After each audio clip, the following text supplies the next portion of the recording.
Hello, my dear sleepy listener. Welcome to Sleepy Crown, where history's quiet tales gently carry you into dreamland. Tonight, we embark on a peaceful journey through the remarkable life of King Cynric of Wessex, the second ruler of the West Saxon kingdom, who transformed his father's fragile settlement into the foundation of what would one day become England itself.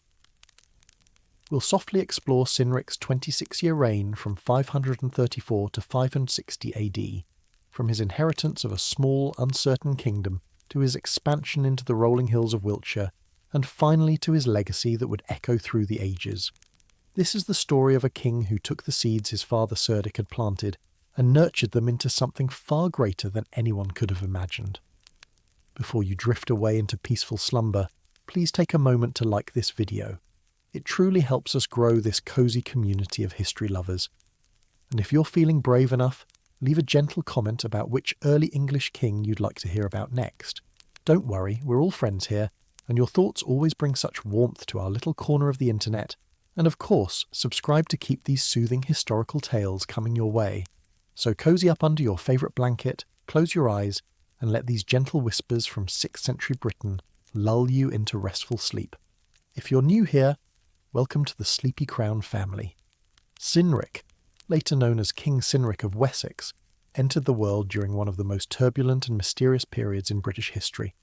Born sometime in the early 6th century, when the Roman legions had long since departed and the island of Britain found itself caught between the fading echoes of empire and the rising tide of Anglo-Saxon settlement, young Cynric's earliest years were shaped by uncertainty, conflict, and the dreams of his ambitious father. The exact year of Cynric's birth remains lost to the mists of time, much like so many details from this shadowy period, when written records were scarce and oral tradition carried the weight of history. Scholars believe he was likely born between 495 and 505 AD, during the height of his father Cerdic's efforts to establish a lasting Saxon presence in what would become known as Wessex. This was an age when kings were made not by birthright alone, but by the strength of their sword arm and the loyalty they could inspire in their followers. The name Cynric itself tells a fascinating story of the complex world into which he was born. While it might appear to be a straightforward Anglo-Saxon name, many historians now believe it derives from the Brittonic Cynrics, meaning Hound King, a title that speaks to both fierce loyalty and hunting prowess. This linguistic puzzle hints at something remarkable about the early West Saxon dynasty. They may not have been purely Germanic invaders, but rather a fascinating blend of Saxon ambition and British heritage, creating something entirely new on British soil. Picture, if you will, the landscape of young Cynric's childhood. The rolling chalk downs of what is now Hampshire stretched endlessly under grey Atlantic skies, dotted with the remnants of Roman villas slowly being reclaimed by nature. Ancient British hillforts crowned the highest points, their earthwork ramparts still formidable even as grass and wildflowers softened their martial edges. In the valleys, small Saxon settlements clustered around timber halls, their thatched roofs releasing gentle spirals of smoke into the crisp morning air. This was a world where the old and new existed side by side in uneasy harmony. Romano-British farmers still worked fields laid out centuries earlier by Roman surveyors, while Saxon warriors practiced their craft in meadows where Roman legions had once drilled. The great Roman roads still connected distant settlements, though they were increasingly dangerous to travel as central authority had crumbled and local strongmen carved out their own domains. Cynric's father, Cerdic, had arrived in this uncertain world with grand ambitions.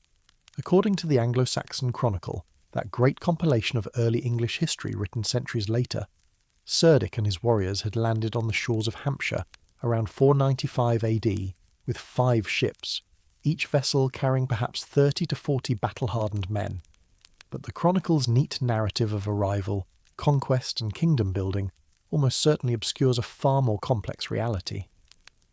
Modern historians increasingly believe that Cerdic may have been a Romano-British nobleman who adopted Saxon customs and attracted Saxon followers, rather than a pure Germanic invader.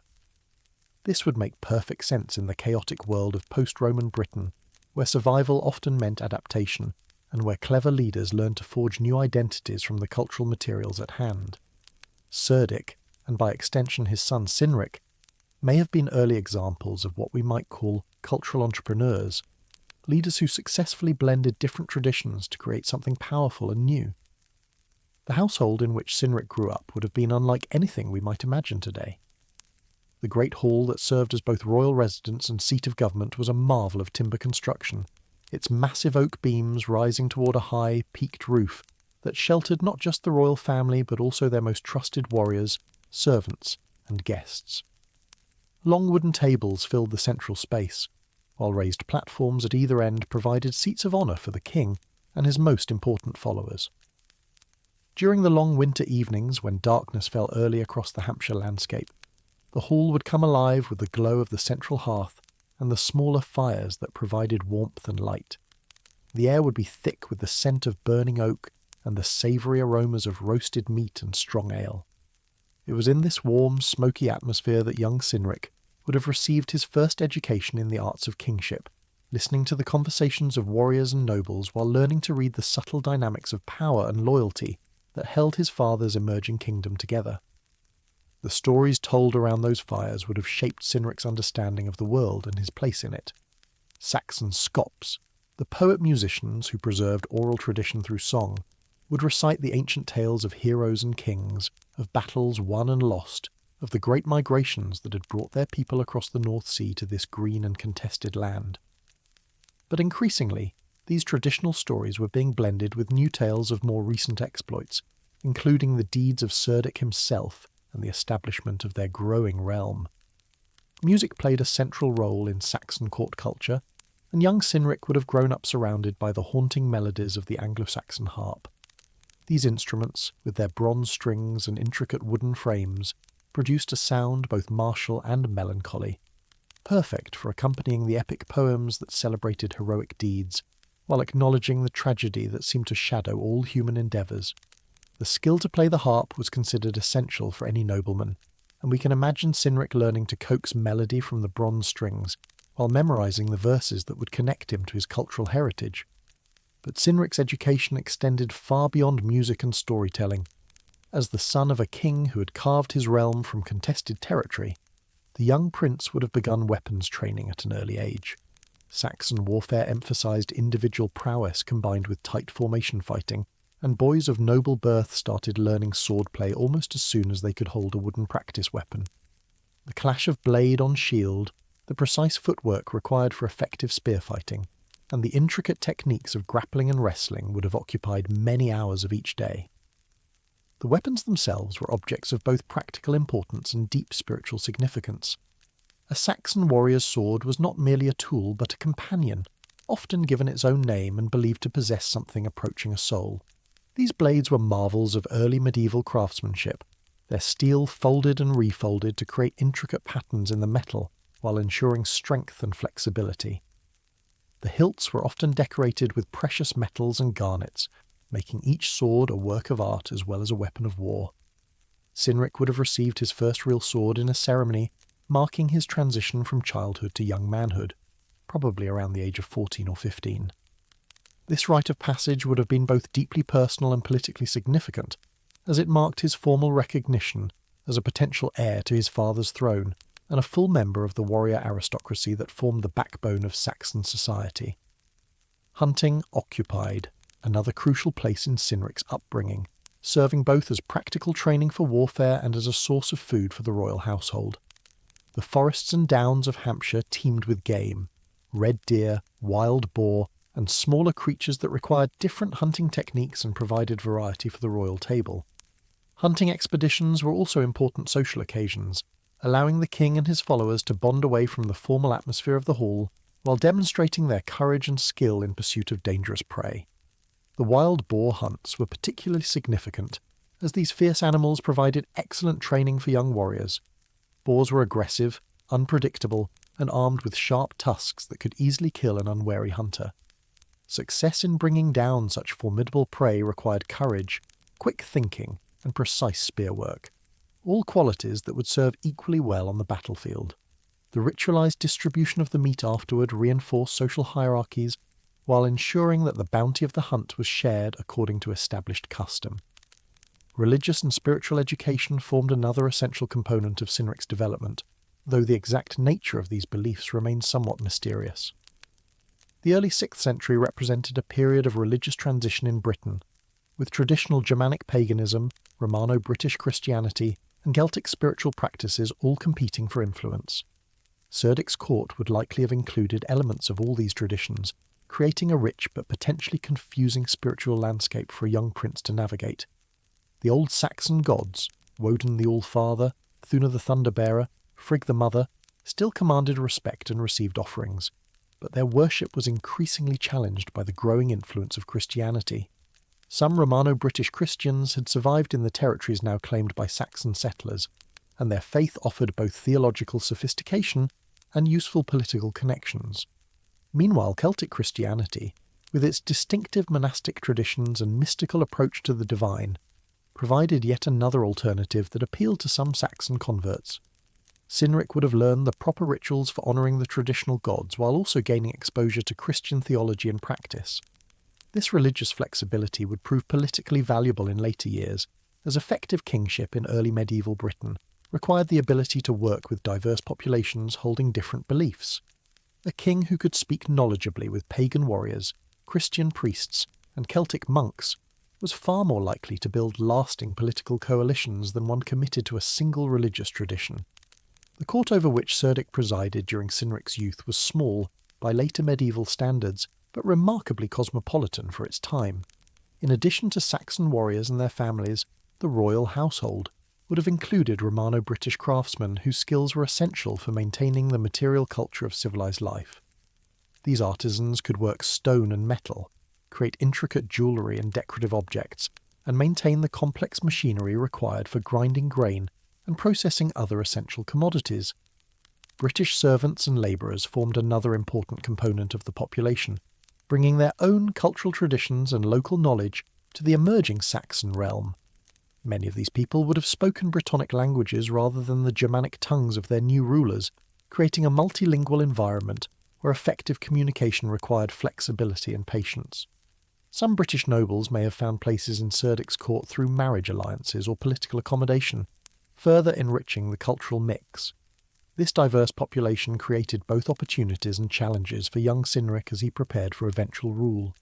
On one hand, the variety of traditions and perspectives available in his father's court provided excellent preparation for the complex political negotiations that would characterise his own reign.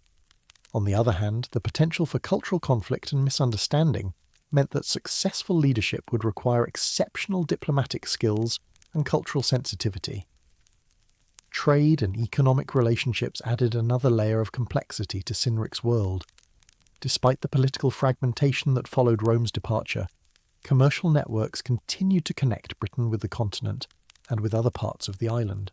Saxon merchants brought amber from the Baltic, garnets from India, and fine metalwork from Frankish artisans, while British traders offered wool, hides, and the precious metals that could still be mined from Welsh mountains.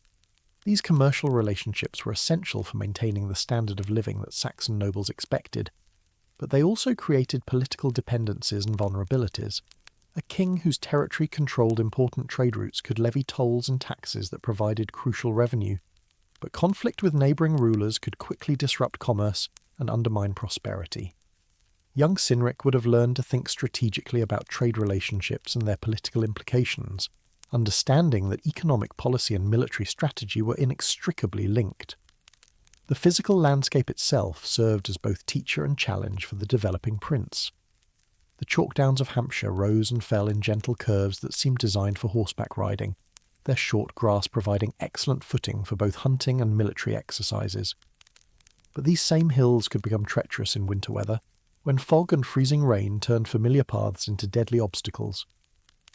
Learning to read the landscape, to understand how terrain affected movement, visibility, and tactical options was an essential skill for any leader who hoped to survive in the violent world of early medieval politics.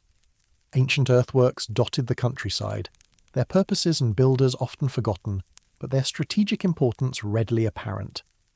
These hill forts and boundary ditches told the story of countless earlier conflicts and accommodations, reminding observers that the current political arrangements were merely the latest chapter in a very long story of human struggle for control of this valuable territory. Some of these sites would play crucial roles in Cynric's own military campaigns. their ancient builders having chosen their positions with an eye for defensive advantage that remained valid centuries later. Rivers and streams provided natural boundaries and strategic corridors, their valleys offering protection from harsh weather, while their waters powered the mills essential for processing grain. But these same waterways could become barriers during periods of heavy rain or strategic obstacles when bridges were destroyed or fords became impassable. Understanding the seasonal patterns of water flow and the political implications of controlling river crossings was yet another skill that Cynric needed to master. The agricultural rhythms that governed life for most of the population also shaped the possibilities for royal action. Military campaigns were typically timed to avoid critical periods in the farming calendar, as kings who interfered with planting or harvest seasons risked undermining the economic foundation of their own power. Cynric learned to think in terms of these seasonal constraints, understanding that even the most urgent political objectives might need to wait for favourable timing. Communication across the realm presented constant challenges in an age before reliable postal systems or standardised roads. Messages travelled at the speed of a fast horse on good roads or a determined runner across difficult terrain. Important news might take days or weeks to reach distant parts of the kingdom, while rumours and misinformation could spread even faster through unofficial channels. This communication lag meant that effective delegation was essential, as local representatives needed the authority and judgment to respond to unexpected situations without waiting for instructions from the royal court. The legal and administrative systems that governed daily life in Cerdic's kingdom were still in their infancy during Cynric's youth. Saxon law emphasised personal relationships and customary obligations rather than abstract legal principles, creating a system that was flexible but sometimes unpredictable. Disputes were typically resolved through elaborate negotiations involving extended families and their allies, with violence serving as the ultimate arbiter when other methods failed. Young Cynric would have observed countless such negotiations, learning to recognise the subtle signals that indicated whether a particular dispute might be resolved peacefully or would escalate into blood feud. These skills would prove essential during his own reign, as a king's ability to mediate conflicts and maintain peace among his followers often determined whether his realm flourished or descended into chaos. The role of women in Saxon society, while often overlooked in later historical accounts, was actually quite significant and would have influenced Cynric's understanding of political possibilities. Saxon noblewomen could own property, inherit titles, and wield considerable political influence behind the scenes. Queen Sexbur, who would later rule Wessex in her own right after her husband's death, demonstrated that capable women could exercise royal authority directly when circumstances required it. Cynric's mother, whose name has unfortunately been lost to history, would have played a crucial role in his political education. Royal marriages were typically diplomatic arrangements, designed to cement alliances and establish claims to territory or title, but they also created networks of personal relationships that could be activated in times of crisis. Understanding how to navigate these complex family networks and honour competing obligations would be essential for any successful ruler. Military technology and tactics were evolving rapidly during Cynric's formative years, as different cultural traditions interacted and adapted to local conditions. Saxon warriors brought their traditional preference for infantry combat and the famous shield wall formation, but they were learning to incorporate mounted warfare techniques from British and continental sources. The stirrup, which revolutionised cavalry warfare, was just beginning to appear in Western Europe during this period, though its full impact would not be felt for several more generations. Siege warfare presented particular challenges in a landscape dominated by ancient hill forts and newer wooden fortifications.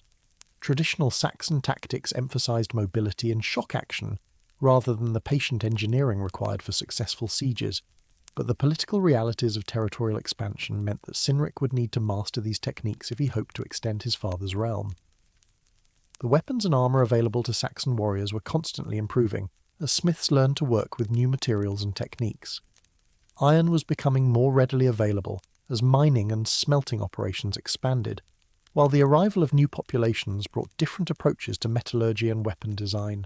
The famous pattern-welded swords that marked elite status were becoming more common, though they remained expensive enough that owning one represented a significant investment.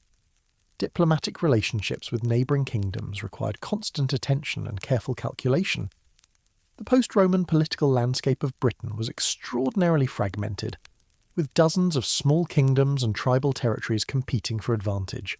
Alliances shifted frequently as rulers died and were succeeded by their heirs, many of whom had different priorities and loyalties than their predecessors. Cynric learned to think several moves ahead in this complex game, understanding that today's ally might become tomorrow's enemy if political circumstances changed. Marriage diplomacy played a crucial role in these calculations, as royal weddings could create or strengthen alliances while potentially providing claims to disputed territories. The choice of a bride for Cynric would eventually become a major political decision with implications far beyond personal preference.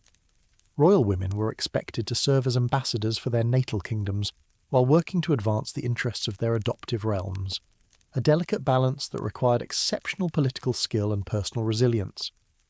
Cultural exchange and adaptation continued throughout Cynric's youth, as different populations learned to coexist and intermarry.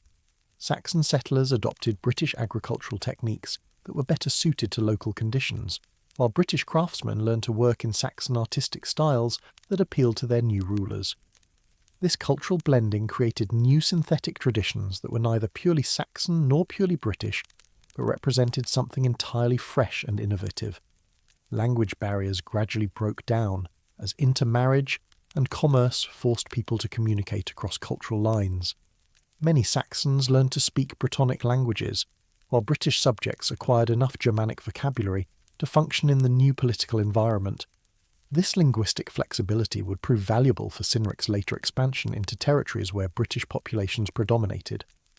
Religious syncretism also characterised this period, as traditional beliefs adapted to accommodate new influences and circumstances. Saxon gods were sometimes identified with British or Roman deities who served similar functions, while Christian saints inherited the attributes and feast days of earlier pagan figures. This religious flexibility allowed different populations to participate in shared celebrations and rituals, while maintaining their distinctive theological commitments. The education of royal children in this environment necessarily emphasized adaptability and cultural competence, rather than rigid adherence to traditional practices. Cynric learned to function effectively in multiple cultural contexts, switching between Saxon, British, and Romano-British modes of behaviour as circumstances required. This skill would prove invaluable when he began expanding into territories where his authority depended on winning the loyalty of diverse populations with different expectations and customs. Economic development continued despite political fragmentation, as trade routes adjusted to new political realities and entrepreneurs found ways to profit from changing circumstances. The old Roman monetary system had largely collapsed, but new forms of exchange, based on gift-giving, tribute and barter, filled the gap.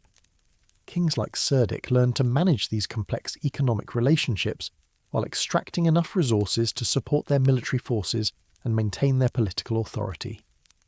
Technological innovation accelerated as different cultural traditions interacted and shared knowledge. Agricultural techniques improved as Saxon farmers learned from British experience with local soil and climate conditions.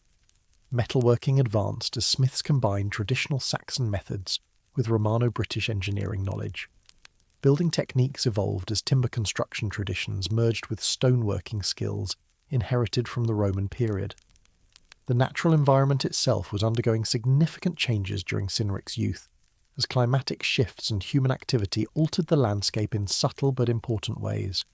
Forests were being cleared for agriculture and fuel, while new settlement patterns created different demands on local resources. Understanding these environmental changes and their implications for long-term sustainability would become increasingly important as population pressure and territorial expansion intensified competition for scarce resources. Archaeological evidence from this period reveals a society in rapid transition, with material culture showing clear signs of both continuity and innovation.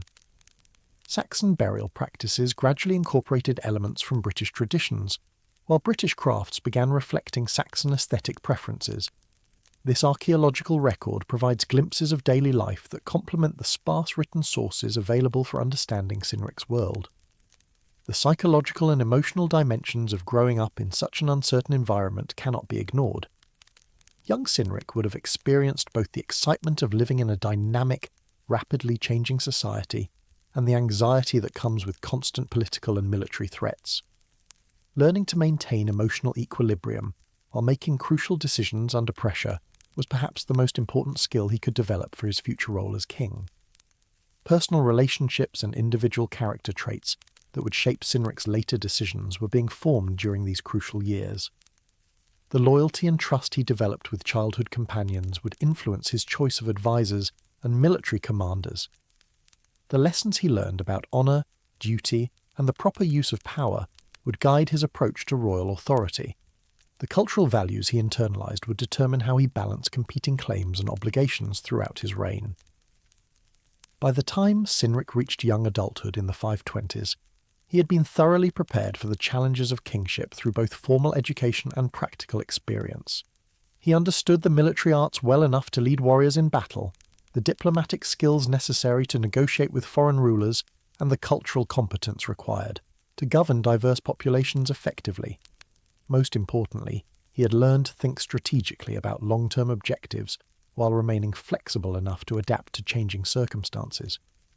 The stage was thus set for Cynric to inherit his father's kingdom and begin the process of expansion and consolidation that would define his own reign.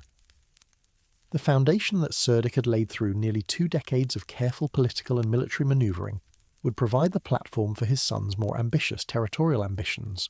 But success would require Cynric to build upon his father's achievements while developing his own distinctive approach to the challenges of early medieval kingship. The year 534 AD dawned grey and uncertain across the rolling downs of Hampshire, much like countless mornings before it.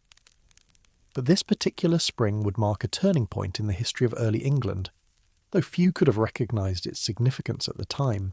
In the great timber hall that served as the heart of the emerging West Saxon kingdom, King Cerdic lay dying, his weathered hands growing cold as the life slowly ebbed from the body that had carried him through nearly 4 decades of struggle, conquest, and state-building. Cynric stood vigil beside his father's deathbed, watching as the man who had carved a kingdom from the chaos of post-Roman Britain prepared to pass into the mists of memory and legend. The hall around them buzzed with subdued activity as nobles, warriors, and servants moved quietly through their duties, all acutely aware that they were witnessing the end of an era and the beginning of something new and uncertain. The death of a king in early medieval Britain was always a moment of profound crisis and opportunity. Unlike the later periods of English history, when elaborate laws and customs would govern royal succession, the early 6th century operated according to more fluid and sometimes contradictory principles. The throne did not automatically pass to the eldest son, nor did military might alone guarantee legitimacy.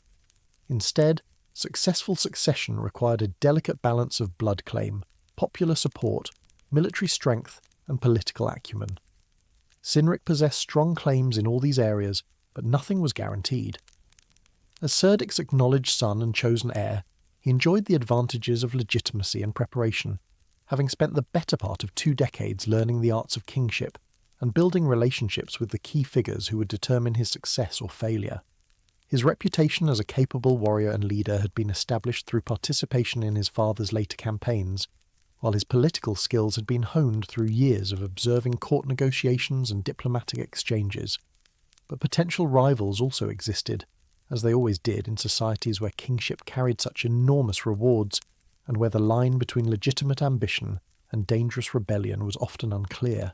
Distant cousins might press their own blood claims, while ambitious nobles could attempt to exploit the transition period to advance their own interests. Foreign enemies, always alert for signs of weakness, would be watching carefully for any indication that the West Saxon kingdom might be vulnerable to attack or conquest. The immediate aftermath of Cerdic's death was handled with the careful choreography that royal courts had developed for managing such critical transitions. The king's body was prepared for burial according to the religious and cultural practices of the time, a complex process that needed to satisfy both traditional Saxon expectations and the newer Christian influences that were beginning to penetrate noble society. The funeral itself would serve as both a commemoration of Cerdic's achievements and a demonstration of dynastic continuity, with Cynric's prominent role in the ceremonies serving to reinforce his position as the legitimate successor. Messengers were dispatched immediately to all corners of the kingdom and beyond, carrying news of Cerdic's death and Cynric's accession to the throne. These communications served multiple purposes beyond simply spreading information. They announced Cynric's assumption of royal authority to potential allies and enemies alike, while also providing an opportunity to reaffirm existing political relationships and establish the terms under which the new king expected to govern. The response to these messages would provide crucial intelligence about the political landscape that Cynric would face as king. Lords who responded quickly with expressions of loyalty and offers of support could be counted as reliable allies, at least initially. Those who delayed their responses or sent carefully ambiguous messages might be signalling potential problems that would require attention. Foreign rulers who offered congratulations were implicitly recognizing Cynric's legitimacy, while those who remained silent might be considering whether the succession crisis presented opportunities for territorial expansion at West Saxon expense. Within the kingdom itself, the transition proceeded remarkably smoothly, testimony to both Cerdic's success in building stable political institutions and Cynric's skill in managing the succession process. The key nobles and military commanders who formed the backbone of royal authority had been carefully cultivated over the years, and most seemed willing to transfer their loyalty to the new king without significant reservations. This acceptance was crucial, as royal power in early medieval societies depended heavily on the voluntary cooperation of local elites who retained significant autonomy within their own territories. The economic foundations of royal authority also needed careful attention during the transition period. The king's personal wealth, which included both land holdings and movable treasures, had to be assessed and secured to ensure that the resources necessary for governing would remain available. Royal estates needed to continue functioning despite the disruption caused by their owner's death, while tribute payments and other forms of revenue had to be maintained through this period of political uncertainty. Military considerations were equally important, as any sign of weakness could invite attacks from neighbouring kingdoms or internal rebellions from disaffected nobles. The royal warband, the elite warriors who served as both bodyguards and the nucleus of larger armies, needed to be maintained and kept loyal despite the natural uncertainties that accompanied any change in leadership. These men had sworn personal oaths to Cerdic, and their willingness to transfer those commitments to his son would determine whether Cynric could maintain effective military power. Cynric approached these challenges with a combination of caution and confidence that reflected both his careful preparation and his understanding of the political realities he faced. Rather than attempting dramatic policy changes or asserting his authority through displays of force, the new king initially focused on demonstrating continuity with his father's successful approaches while gradually introducing his own priorities and methods. The royal court that Cynric inherited was a sophisticated political institution despite its relatively humble material circumstances. Unlike the great stone castles and elaborate ceremonial complexes that would characterize later medieval kingship, the West Saxon court of 534 centred around a large timber hall that served multiple functions simultaneously. This building housed the royal family and their immediate retainers, provided space for political meetings and judicial proceedings, and served as the setting for the elaborate feasts and ceremonies that reinforced social hierarchies and political relationships. The hall itself was a marvel of early medieval engineering and craftsmanship. Massive oak posts supported a high-peaked roof that sheltered a space large enough to accommodate several hundred people during major gatherings. The walls were constructed of intricately fitted wooden planks that provided excellent insulation against the harsh British weather, while carefully positioned windows and openings allowed light and air to circulate without compromising structural integrity or defensive capabilities. The interior arrangements reflected the complex social relationships that governed Saxon society. The king's seat occupied a position of prominence at one end of the hall, elevated above the surrounding floor and flanked by places for his most important advisors and family members. Long wooden tables filled the central space, their positions carefully arranged to reflect the relative status of different individuals and groups. Even the seemingly simple matter of seating assignments required diplomatic sensitivity, as perceived slights could easily escalate into serious political problems. The daily routines of court life provided numerous opportunities for Cynric to demonstrate his political skills and build relationships with the people whose support would determine his long-term success. The morning assemblies where important decisions were discussed and announced allowed the king to showcase his wisdom and judgment while consulting with advisors and gathering information about developing situations. The elaborate midday meals served both nutritional and political functions, providing opportunities for informal conversations and negotiations, while reinforcing social bonds through shared consumption of food and drink. Evening entertainment sessions were particularly important for maintaining court morale and cultural identity. Saxon society placed enormous value on skilled storytelling and musical performance, and the royal court was expected to provide the highest quality entertainment available.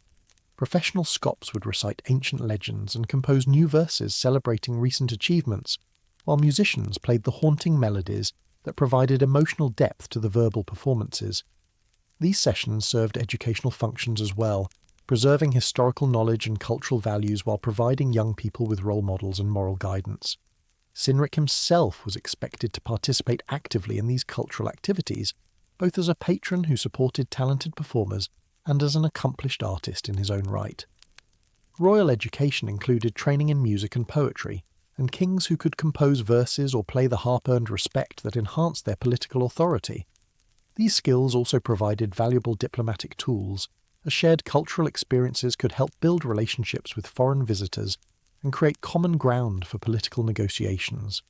The judicial functions of the royal court required perhaps the greatest political sensitivity, as legal disputes often reflected deeper conflicts between individuals, families, or communities. Saxon law emphasized compensation and reconciliation rather than punishment, but determining appropriate remedies required detailed knowledge of custom and precedent, as well as careful assessment of the political implications of different outcomes. A king who developed a reputation for fair and wise judgment could significantly enhance his authority and legitimacy, while poor legal decisions could undermine confidence and create lasting resentments. Property disputes were particularly common and politically sensitive, as land ownership formed the foundation of economic and social status in agricultural societies. The movement of populations and the disruption of traditional authority structures that characterized post-Roman Britain had created numerous opportunities for conflicting claims and uncertain boundaries. Cynric needed to develop expertise in these matters quickly, as his decisions would often have long-term implications for the kingdom's internal stability and economic development. Marriage and inheritance issues provided another category of cases that required careful handling. Royal approval was often required for marriages between noble families, as these unions could create new political alliances or resurrect old conflicts. Similarly, inheritance disputes could affect the balance of power between different regions or factions within the kingdom. Cynric's handling of these sensitive matters would be closely watched by all concerned parties, and his reputation for fairness and wisdom would be largely determined by the outcomes he achieved. Religious questions were becoming increasingly important as Christianity began to spread through Anglo-Saxon society, though traditional pagan practices remained strong in many areas. The royal court needed to navigate this religious diversity carefully, maintaining the loyalty of both Christian converts and traditional believers while avoiding the sectarian conflicts that could easily tear the kingdom apart. Cynric's own religious views would be subject to intense scrutiny, and his approach to religious matters would significantly influence how different communities within his realm viewed his legitimacy and authority. The economic management of the kingdom required constant attention to ensure that sufficient resources remained available to support royal activities and maintain political stability. Agricultural production formed the foundation of the economy, but its output was subject to seasonal variations and weather-related disruptions that could create serious shortages if not properly managed. Royal estates needed to be efficiently administered to maximise their contribution to the treasury, while tribute payments from subordinate communities had to be collected without creating resentments that might lead to rebellion. Trade relationships with neighbouring kingdoms and more distant regions provided additional sources of revenue and essential goods that could not be produced locally. These commercial networks required careful diplomatic management, as political conflicts could easily disrupt trade flows and create economic hardships that would undermine royal authority. Cynric needed to understand these economic relationships and their political implications well enough to make informed decisions about when to prioritise commercial interests over other objectives. Craftsmen and artisans formed another crucial component of the royal economy, providing the specialised goods that marked elite status and supported diplomatic gift-giving. Saxon metalworkers were particularly renowned for their skill in creating weapons, jewellery, and decorative objects that served both practical and symbolic functions. These craftsmen often worked exclusively for royal patrons, their products serving as markers of royal favour and political alliance. Maintaining their loyalty and productivity required both material support and social recognition.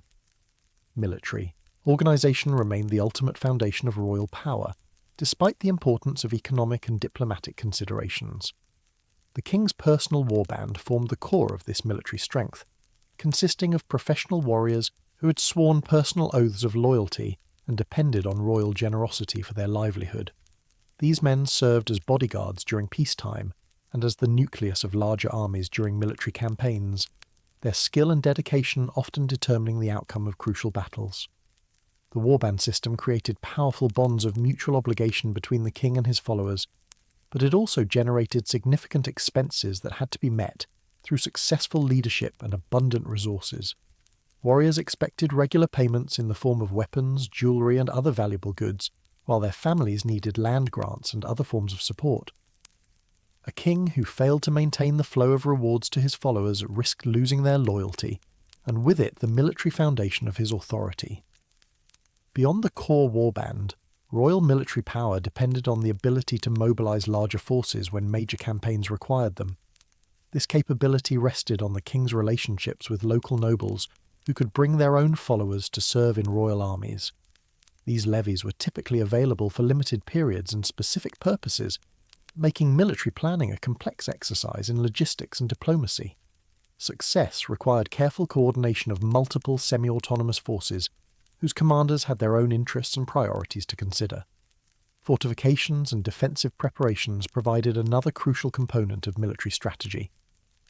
While the great stone castles of later medieval periods had not yet appeared, early Anglo-Saxon kingdoms relied on hillforts, earthwork defences, and strategically located strongholds to control territory and provide refuges during enemy attacks. Maintaining these fortifications required ongoing investment in labour and materials, while their effectiveness depended on adequate garrisons and supply arrangements. Cynric inherited a kingdom that was fundamentally sound, but still relatively small and vulnerable compared to some of its neighbours. Cerdic's achievements in establishing stable political institutions and building effective military forces had created a solid foundation for further development, but the West Saxon realm remained essentially a regional power, with significant opportunities for expansion if the right circumstances could be created and exploited. The geographical position of Wessex in 534 offered both advantages and challenges for an ambitious young king. The kingdom's core territories in Hampshire provided excellent agricultural land and access to important trade routes, while the extensive coastline offered opportunities for both commerce and naval operations. However, these same coastal areas were vulnerable to seaborne attacks, while the kingdom's inland borders faced pressure from expanding neighbours who harboured their own territorial ambitions. To the east lay the increasingly powerful Kingdom of Kent, whose rulers had established strong trading relationships with continental powers and accumulated considerable wealth through their control of cross-channel commerce. The Kentish court had embraced Christianity earlier than most Anglo-Saxon kingdoms, giving them valuable diplomatic connections with Christian rulers both in Britain and on the continent. This religious alignment, combined with their commercial success, made Kent a formidable neighbour that required careful diplomatic management. Northward lay the complex patchwork of territories that would eventually coalesce into the Kingdom of Mercia, though in 534 this process was still in its early stages. The various Anglo-Saxon groups that controlled the Midlands represented both potential allies and dangerous rivals, depending on how successfully Cynric could navigate the shifting alliances and territorial disputes that characterised this politically fragmented region. Success in building relationships with Mercian leaders could provide valuable support for westward expansion, while failure might create a hostile coalition that could threaten Wessex's northern borders. The western frontiers offered the greatest opportunities for territorial expansion, as the British kingdoms in this direction had been weakened by previous conflicts and internal divisions.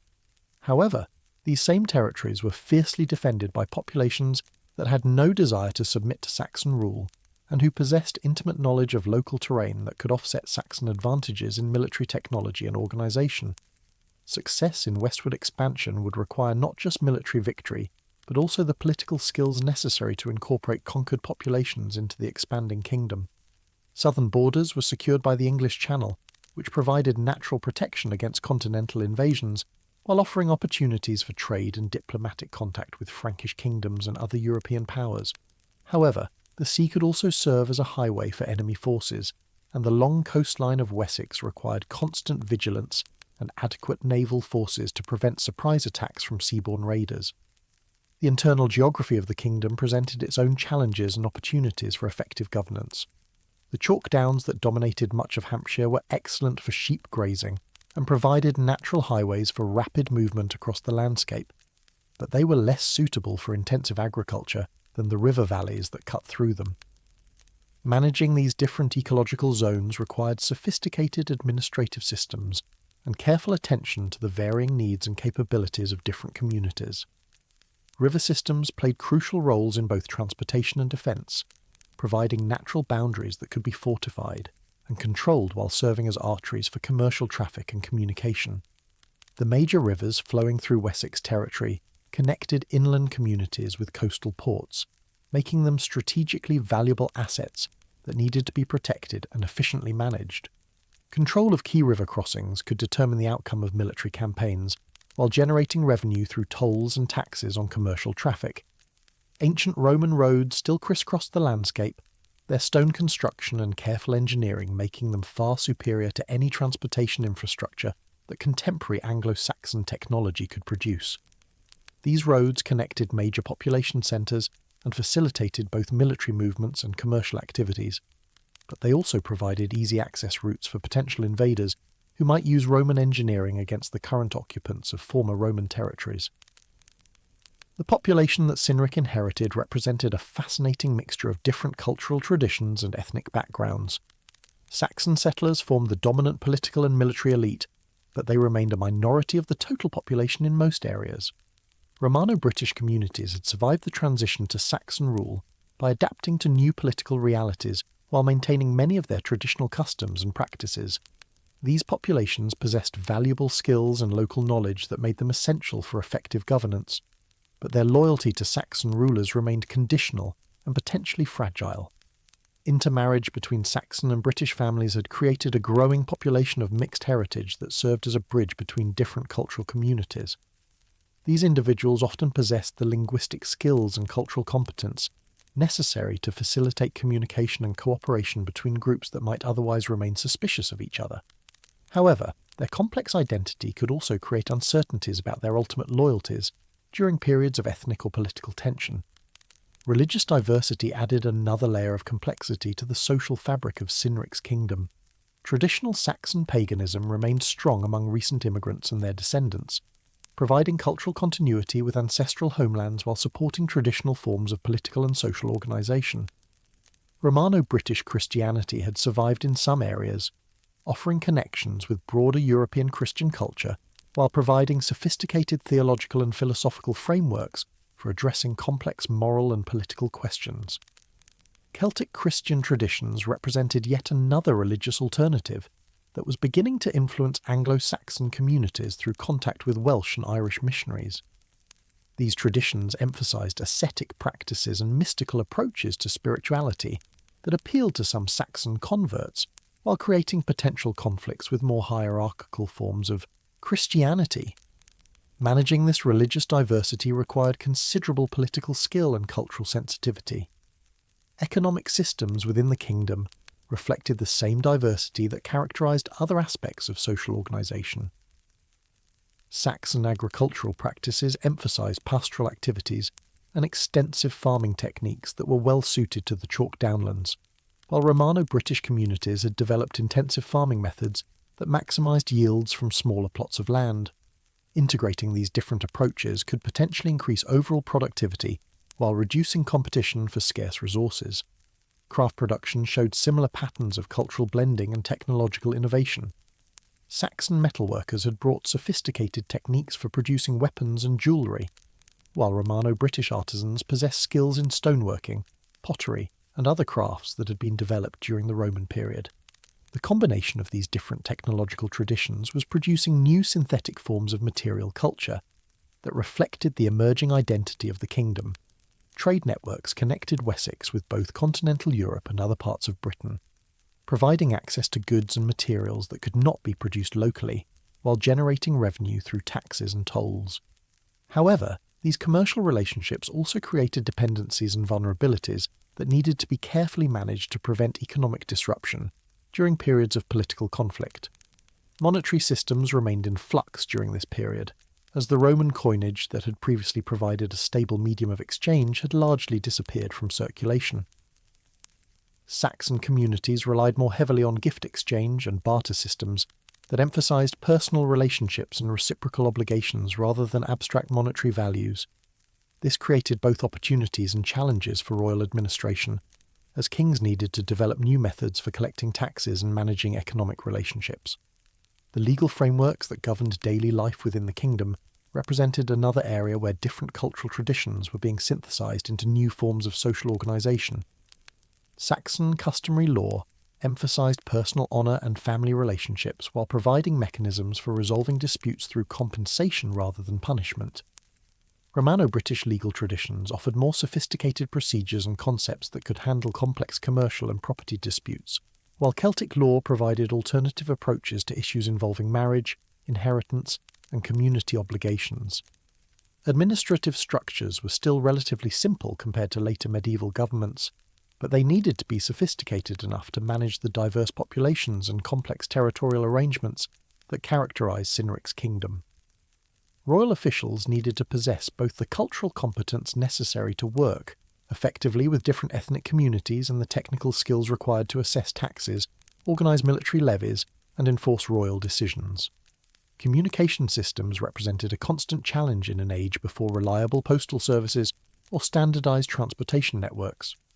Royal messages needed to be carried by human messengers who travelled on foot or horseback across difficult terrain, while important decisions often required face-to-face meetings between the king and his subordinates.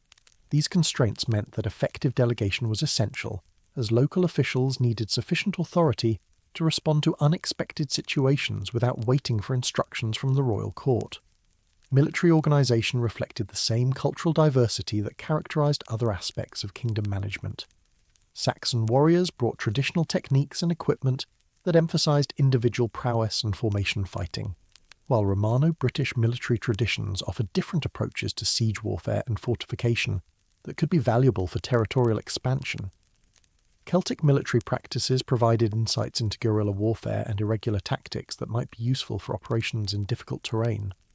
The warband system that formed the core of Saxon military organisation created powerful bonds of personal loyalty between the king and his followers, but it also generated significant expenses that had to be funded through successful military campaigns and effective economic management. Warriors expected regular rewards in the form of weapons, jewellery, and land grants, while their families needed ongoing support and protection. Failure to meet these obligations could quickly undermine royal authority and military effectiveness. Fortification strategies needed to balance defensive requirements with available resources and technological capabilities. While large stone fortifications were beyond the financial and technical resources of early Anglo-Saxon kingdoms, earthwork defences and timber palisades could provide effective protection against most forms of attack. However, these fortifications required ongoing maintenance and adequate garrisons to remain effective, creating additional administrative and military burdens for royal government. Naval capabilities were becoming increasingly important as seaborne trade and warfare played larger roles in inter-kingdom relationships. Saxon communities had brought shipbuilding and seamanship skills from their continental homelands, but adapting these capabilities to British conditions and strategic requirements presented ongoing challenges. Effective naval forces could protect coastal communities from seaborne raids, while supporting military operations and commercial activities, but they required specialised equipment and training that were expensive to maintain. Intelligence gathering and diplomatic communication represented crucial but often overlooked aspects of royal administration. Understanding the intentions and capabilities of neighbouring kingdoms required systematic collection and analysis of information from multiple sources, while maintaining effective diplomatic relationships demanded skilled negotiators who could represent royal interests while avoiding unnecessary conflicts. These activities were essential for successful foreign policy, but required considerable investment in personnel and resources. Cultural patronage and artistic production served important political functions beyond their obvious aesthetic value. Royal courts were expected to provide leadership in cultural development, supporting skilled artisans and performers while commissioning works that celebrated dynastic achievements and reinforced political legitimacy. These activities helped attract talented individuals to royal service, while creating cultural products that could be used for diplomatic gift-giving and political communication. Religious policy required particularly careful attention, given the diverse spiritual landscape of early 6th century Britain. Kings needed to maintain the loyalty of different religious communities while avoiding sectarian conflicts that could destabilise their realms.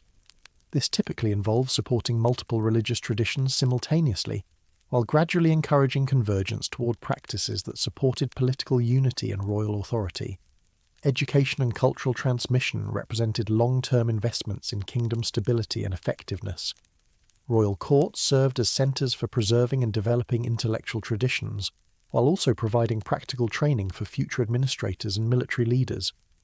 These educational functions were essential for maintaining the cultural coherence necessary for effective governance, but they required ongoing support and careful management to remain effective. By the summer of 534, Cynric had successfully completed the immediate challenges of royal succession and was beginning to turn his attention toward the longer-term objectives that would define his reign. The kingdom he had inherited was stable and reasonably prosperous, but it remained vulnerable to external threats while offering significant opportunities for expansion and development. The decisions he made during his first years as king would determine whether Wessex continued as a minor regional power or began the process of territorial expansion that would eventually make it the dominant kingdom in southern England. The young king had already demonstrated considerable political skill in managing the succession crisis and consolidating his authority, but far greater challenges lay ahead. The expansion of Wessex beyond its existing borders would require military capabilities, diplomatic relationships, and administrative systems that exceeded anything his father had needed to develop. Success would depend on Cynric's ability to build upon Cerdic's achievements while adapting to new circumstances and opportunities that were only beginning to emerge. The stage was thus set for the next phase of West Saxon development, as an ambitious young king prepared to test his skills against the complex challenges of early medieval statecraft. The decisions made in the royal halls of Hampshire during the following months would echo through the centuries as Cynric began the process of territorial expansion that would ultimately transform a small Saxon kingdom into the foundation of England itself. As autumn painted the Hampshire countryside in shades of gold and crimson in 534, King Cynric faced the sobering reality that inheriting a throne was merely the beginning of true kingship. The ceremonial aspects of succession had proceeded smoothly enough, but the young monarch now confronted the far more daunting task of proving himself worthy of the crown through effective governance and successful leadership. The early years of his reign would be defined not by dramatic conquests or sweeping reforms, but by the patient work of consolidation that would provide the foundation for all his future achievements.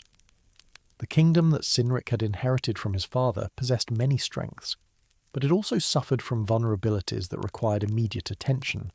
Cerdic's rapid expansion during the later years of his reign had created a realm that was larger in territory than it was in administrative capability, leaving newly conquered areas only loosely integrated into the broader political structure.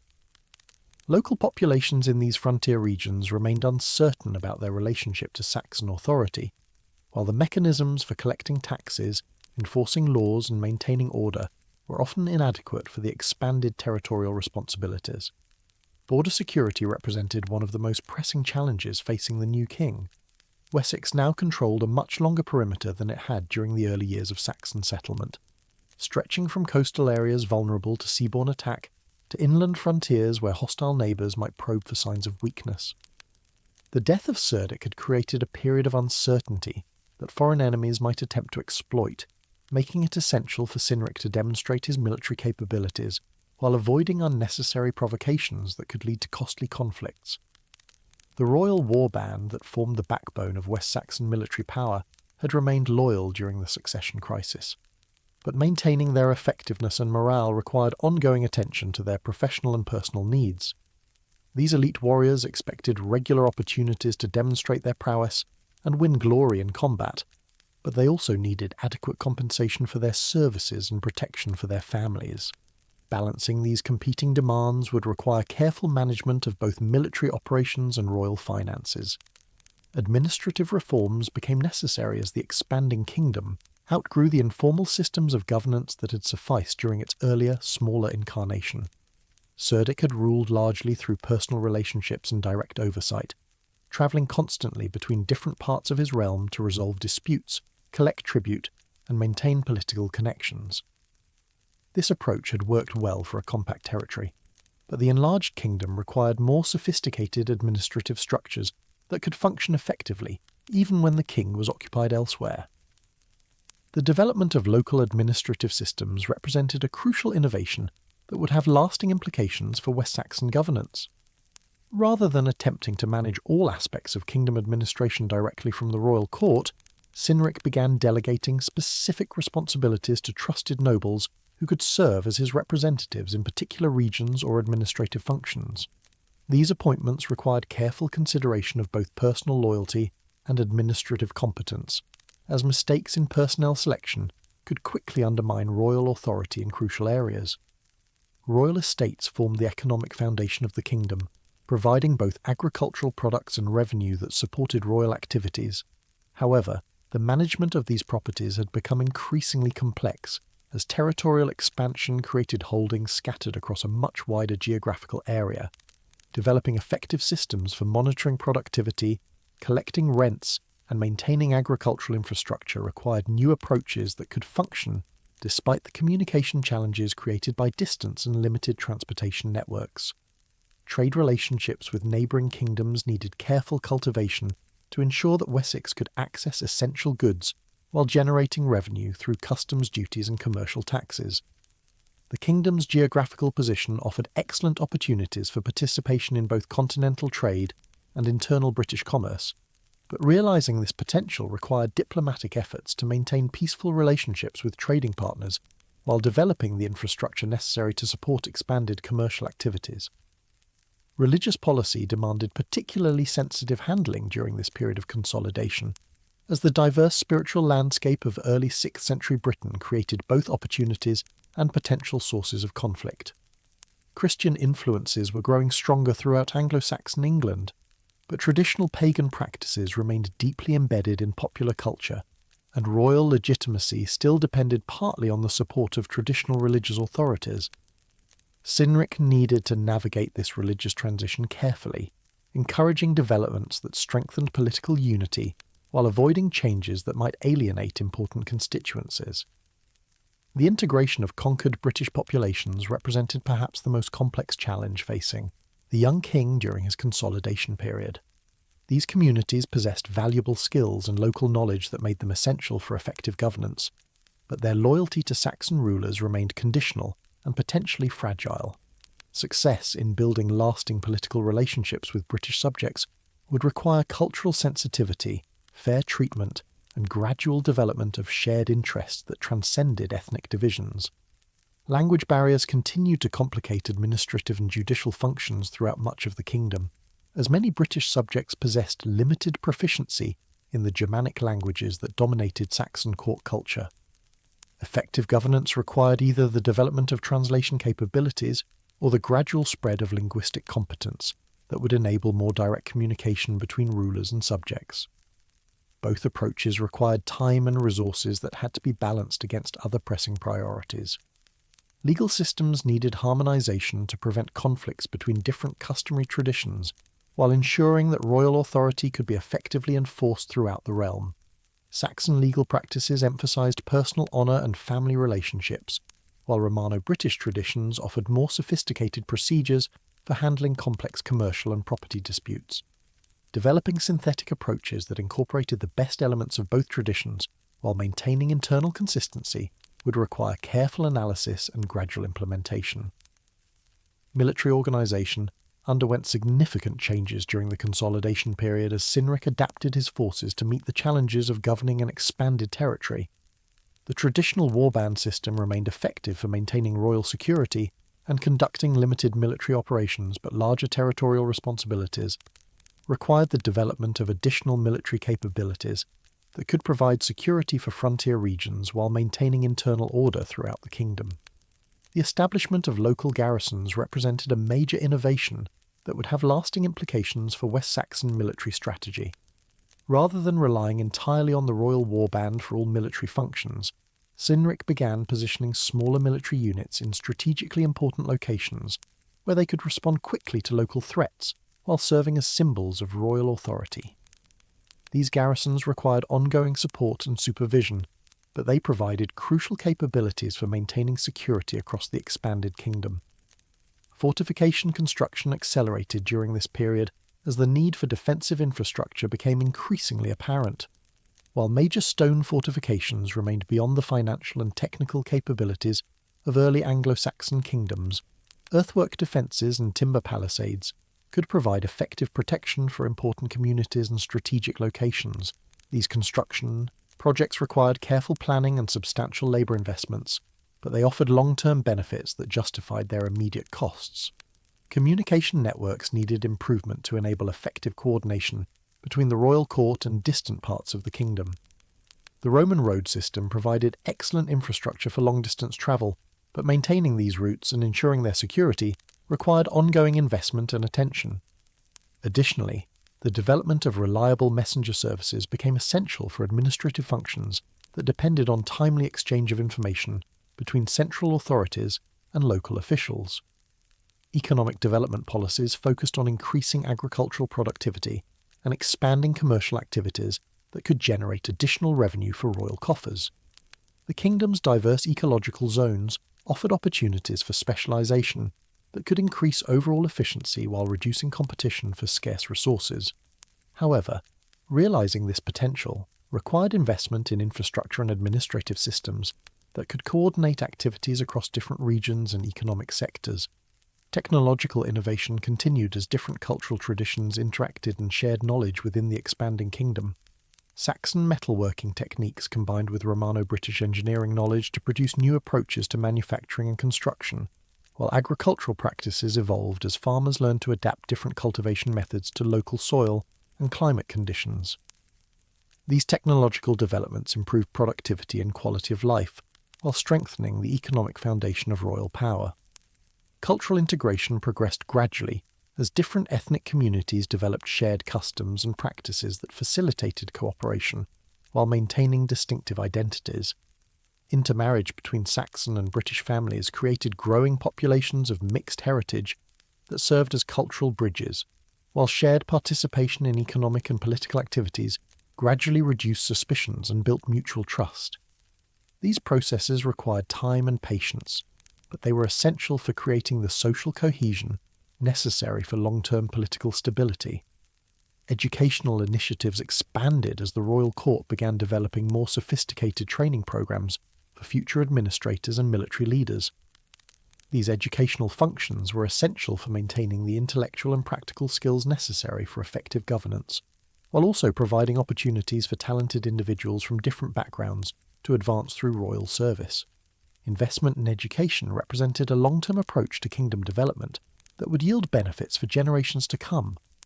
Diplomatic relationships with neighbouring kingdoms required constant attention during the Consolidation period, as changes in regional power balances could quickly affect Wessex's security and prosperity.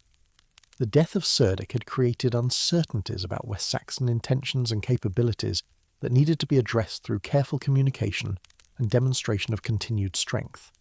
Success in foreign relations would depend on Cynric's ability to project confidence, while avoiding unnecessary conflicts that could disrupt the consolidation process. Intelligence gathering systems developed during this period as the need for accurate information about foreign activities and domestic conditions became increasingly apparent.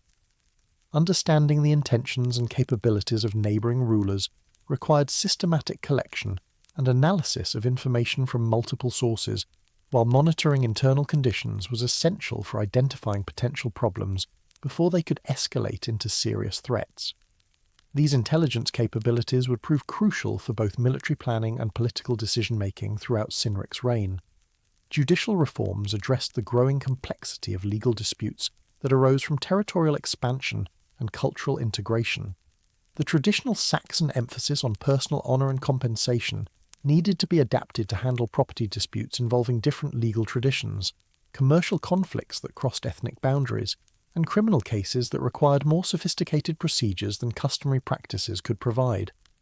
Developing fair and effective legal systems was essential for maintaining internal order while building confidence in royal justice.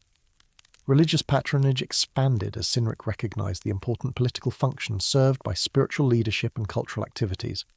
Supporting talented priests, musicians, and craftsmen helped attract skilled individuals to royal service while creating cultural products that could be used for diplomatic purposes and political communication. These investments in cultural development helped establish Wessex as a centre of learning and artistic achievement, while reinforcing royal legitimacy through association with spiritual and intellectual authority. Agricultural improvements became a priority as increasing population and territorial expansion created greater demands on food production systems.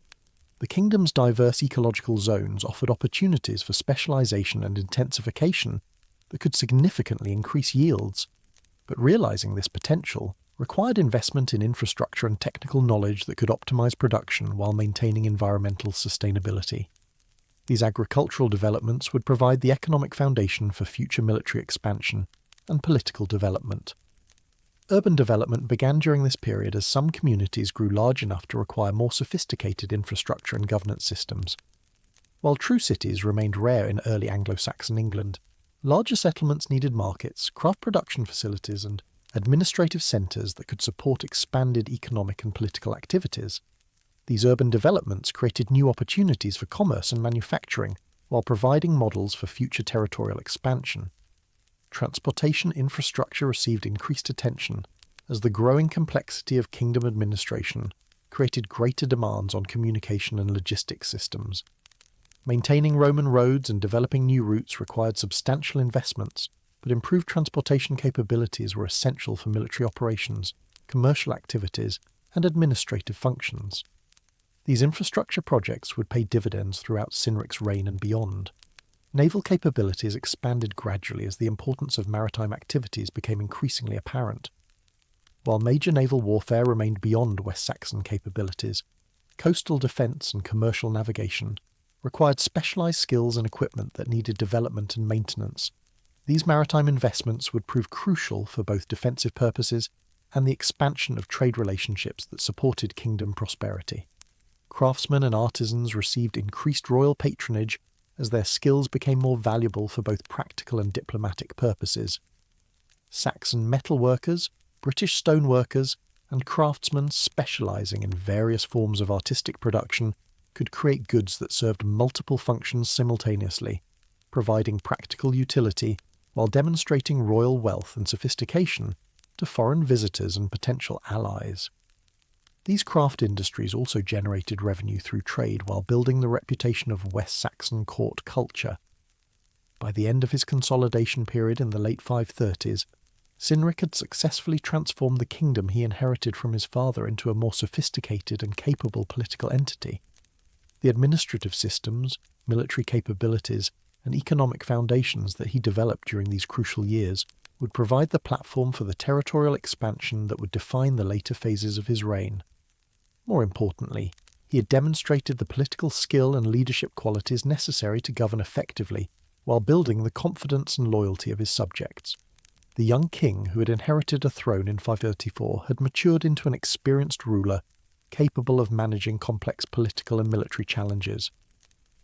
The patience and attention to detail that characterized his consolidation efforts had created a foundation strong enough to support the ambitious expansion campaigns that would soon follow.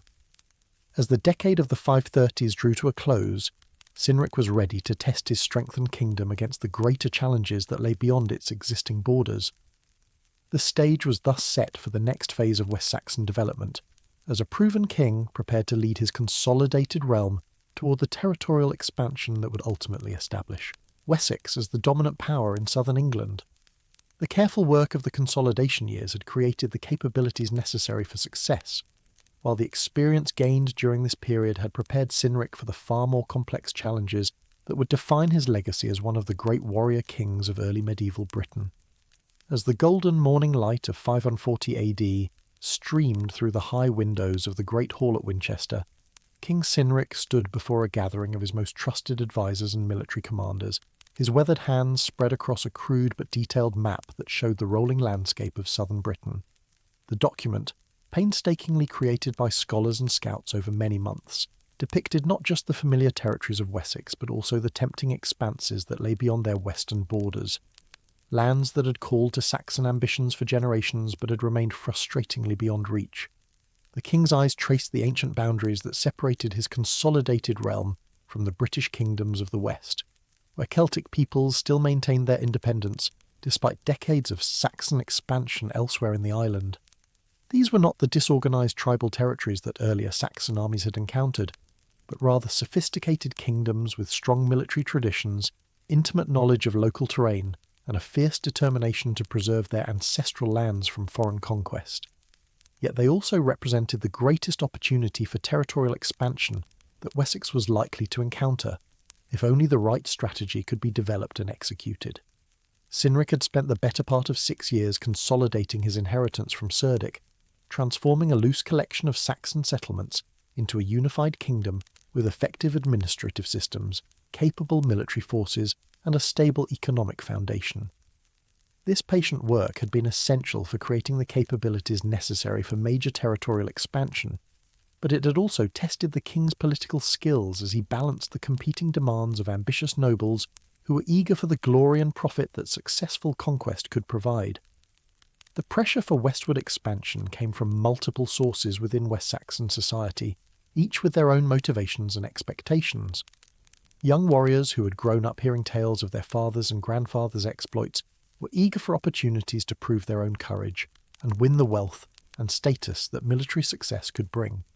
Established nobles sought additional lands that could provide estates for their younger sons, while generating the agricultural surplus necessary to support larger households and more elaborate lifestyles.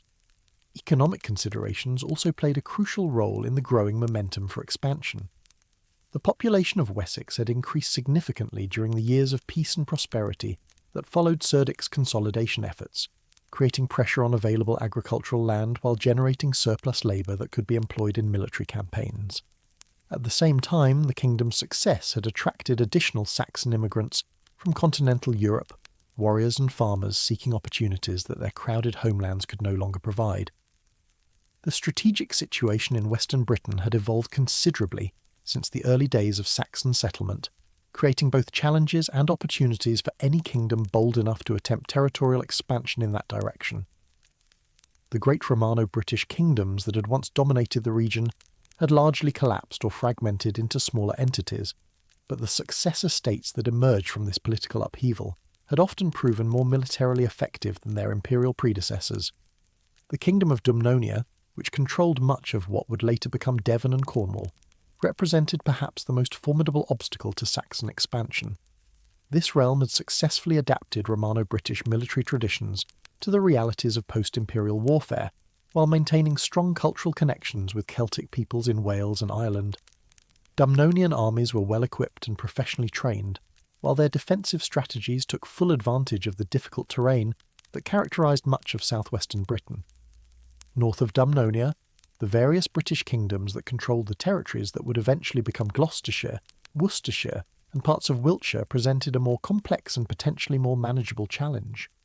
These realms were smaller and less unified than Dumnonia, but they compensated for their individual weakness through a network of alliances and mutual defence agreements that could potentially mobilise formidable coalition armies against Saxon invaders. The city of Bath, ancient Aquis Sulis, remained a powerful symbol of Romano-British continuity and cultural sophistication.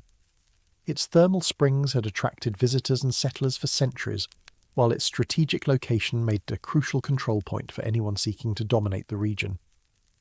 The city's fortifications had been maintained and strengthened since the Roman departure, while its population included skilled craftsmen and administrators, whose services would be valuable for any conqueror capable of winning their loyalty.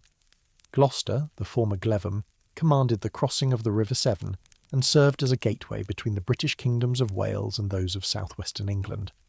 Control of this strategic location would provide crucial advantages for future military operations, while generating substantial revenue through tolls and customs duties levied on commercial traffic. However, the city's military importance was well understood by its current defenders, who had invested heavily in fortifications and garrison forces. Cirencester, once the proud Romano-British capital of Corinium, had declined somewhat from its imperial glory, but remained an important administrative and commercial centre.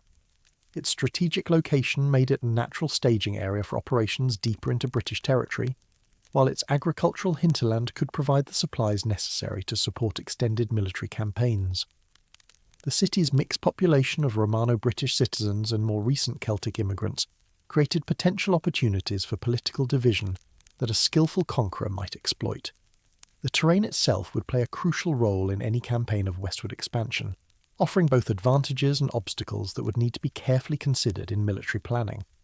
The chalk downs that characterised much of eastern Wessex gave way to more varied landscapes as one moved west, including heavily forested river valleys that could conceal ambushes, boggy lowlands that could trap unwary armies, and steep hills that provided excellent defensive positions for determined defenders. The ancient road network established during the Roman period remained the most practical means of moving large armies across the landscape, but these same routes were well known to potential enemies who could prepare defensive positions at strategic choke points. Alternative paths existed through the countryside, but they were often difficult to navigate and unsuitable for the heavy supply trains that sustained major military operations.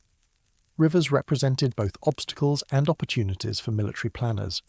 The Thames and its tributaries provided natural boundaries that could be fortified and defended, while also offering transportation routes for supplies and communications. However, these same waterways could become barriers to advancing armies if bridges were destroyed or fords were blocked by enemy forces. Understanding the seasonal patterns of water flow and the location of practical crossing points would be essential for successful campaign planning. Forests covered much of the contested territory, providing both resources and refuge for military forces that knew how to use them effectively. British defenders could use woodland cover to launch guerrilla attacks against Saxon armies, while disappearing into terrain that foreign invaders would find difficult to navigate.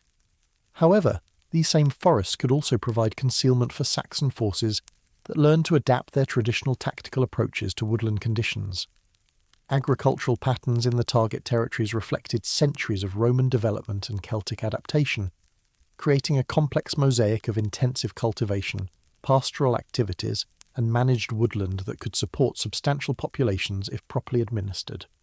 Understanding these economic systems would be crucial for any conqueror hoping to maintain control over captured territories, while extracting the resources necessary to support continued military operations. The British populations that inhabited the contested territories represented both the greatest challenge and the greatest opportunity for Saxon expansion. These communities possessed deep knowledge of local conditions and sophisticated cultural traditions, but they also harboured intense hostility toward foreign conquerors who threatened their independence and traditional way of life. Success would require not just military victory, but also the political skills necessary to win acceptance from conquered populations. Religious considerations added another layer of complexity to the strategic situation. Many British communities had maintained Christian traditions that provided cultural connections with continental European Christianity, while setting them apart from the predominantly pagan Saxon kingdoms. However, these same religious differences could potentially be bridged through diplomatic efforts and cultural accommodation that acknowledged the legitimacy of different spiritual traditions. Military intelligence about British capabilities and intentions required constant attention and significant resources. Saxon scouts needed to gather information about enemy fortifications, troop movements, and political developments, while avoiding capture or detection that could compromise future operations. This intelligence gathering required specialised skills and local knowledge that were difficult to develop but essential for successful military planning. The timing of any westward expansion would need to consider both internal conditions within Wessex and external factors that might affect the likelihood of success.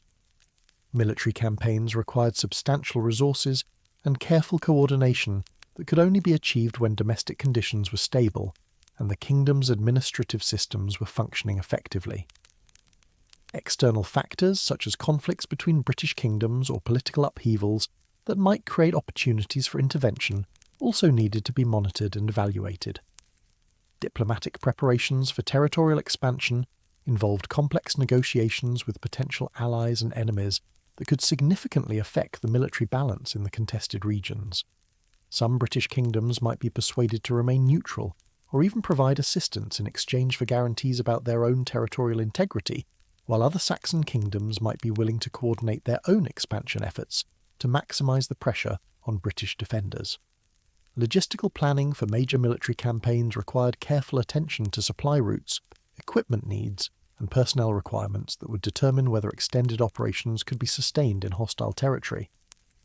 Saxon armies needed reliable access to food, weapons, and other essential supplies while operating far from their home bases, making the development of secure supply lines a crucial component of strategic planning.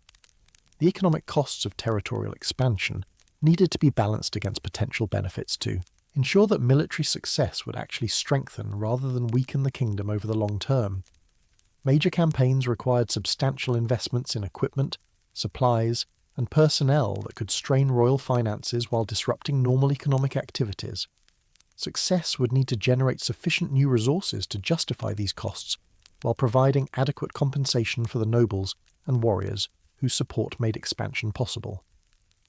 Political preparation within Wessex required building consensus among the kingdom's leading figures, while managing the competing interests and ambitions that territorial expansion would inevitably generate. Different nobles and military commanders had their own ideas about strategic priorities and operational methods, while success in conquest would create new opportunities for advancement that could alter existing power relationships within the kingdom. Training and preparation of military forces needed to address the specific challenges that westward expansion would present. Saxon warriors were highly effective in their traditional tactical roles, but operations in British territory would require adaptation to different terrain conditions and enemy methods, while maintaining the cohesion and effectiveness that made Saxon armies formidable opponents. Intelligence networks needed expansion and improvement to provide the detailed information about enemy capabilities and intentions that would be essential for successful military operations. This required developing sources within British territories while protecting existing intelligence assets from discovery and retaliation by enemy counterintelligence efforts. Technological innovations could provide crucial advantages in the challenging military environment that westward expansion would create. Improvements in weapons, armour and siege equipment could offset some of the advantages that British defenders enjoyed through their knowledge of local terrain and conditions, while innovations in logistics and communications could help maintain the coordination essential for complex military operations. Cultural preparation involved developing the understanding and sensitivity necessary to govern conquered British populations effectively, while maintaining the loyalty and motivation of Saxon military forces. This required balancing respect for British traditions and autonomy with the need to establish clear Saxon authority and extract the resources necessary to support continued expansion. As spring turned to summer in 540, the momentum for westward expansion had reached a point where decisive action could no longer be postponed. The careful consolidation work of the previous years had created the capabilities necessary for major territorial expansion, while political and economic pressures within Wessex demanded that these capabilities be employed for the benefit of the kingdom and its ambitious leadership. The stage was set for the military campaigns that would define Cynric's legacy and establish the foundations for Wessex's eventual dominance in southern England.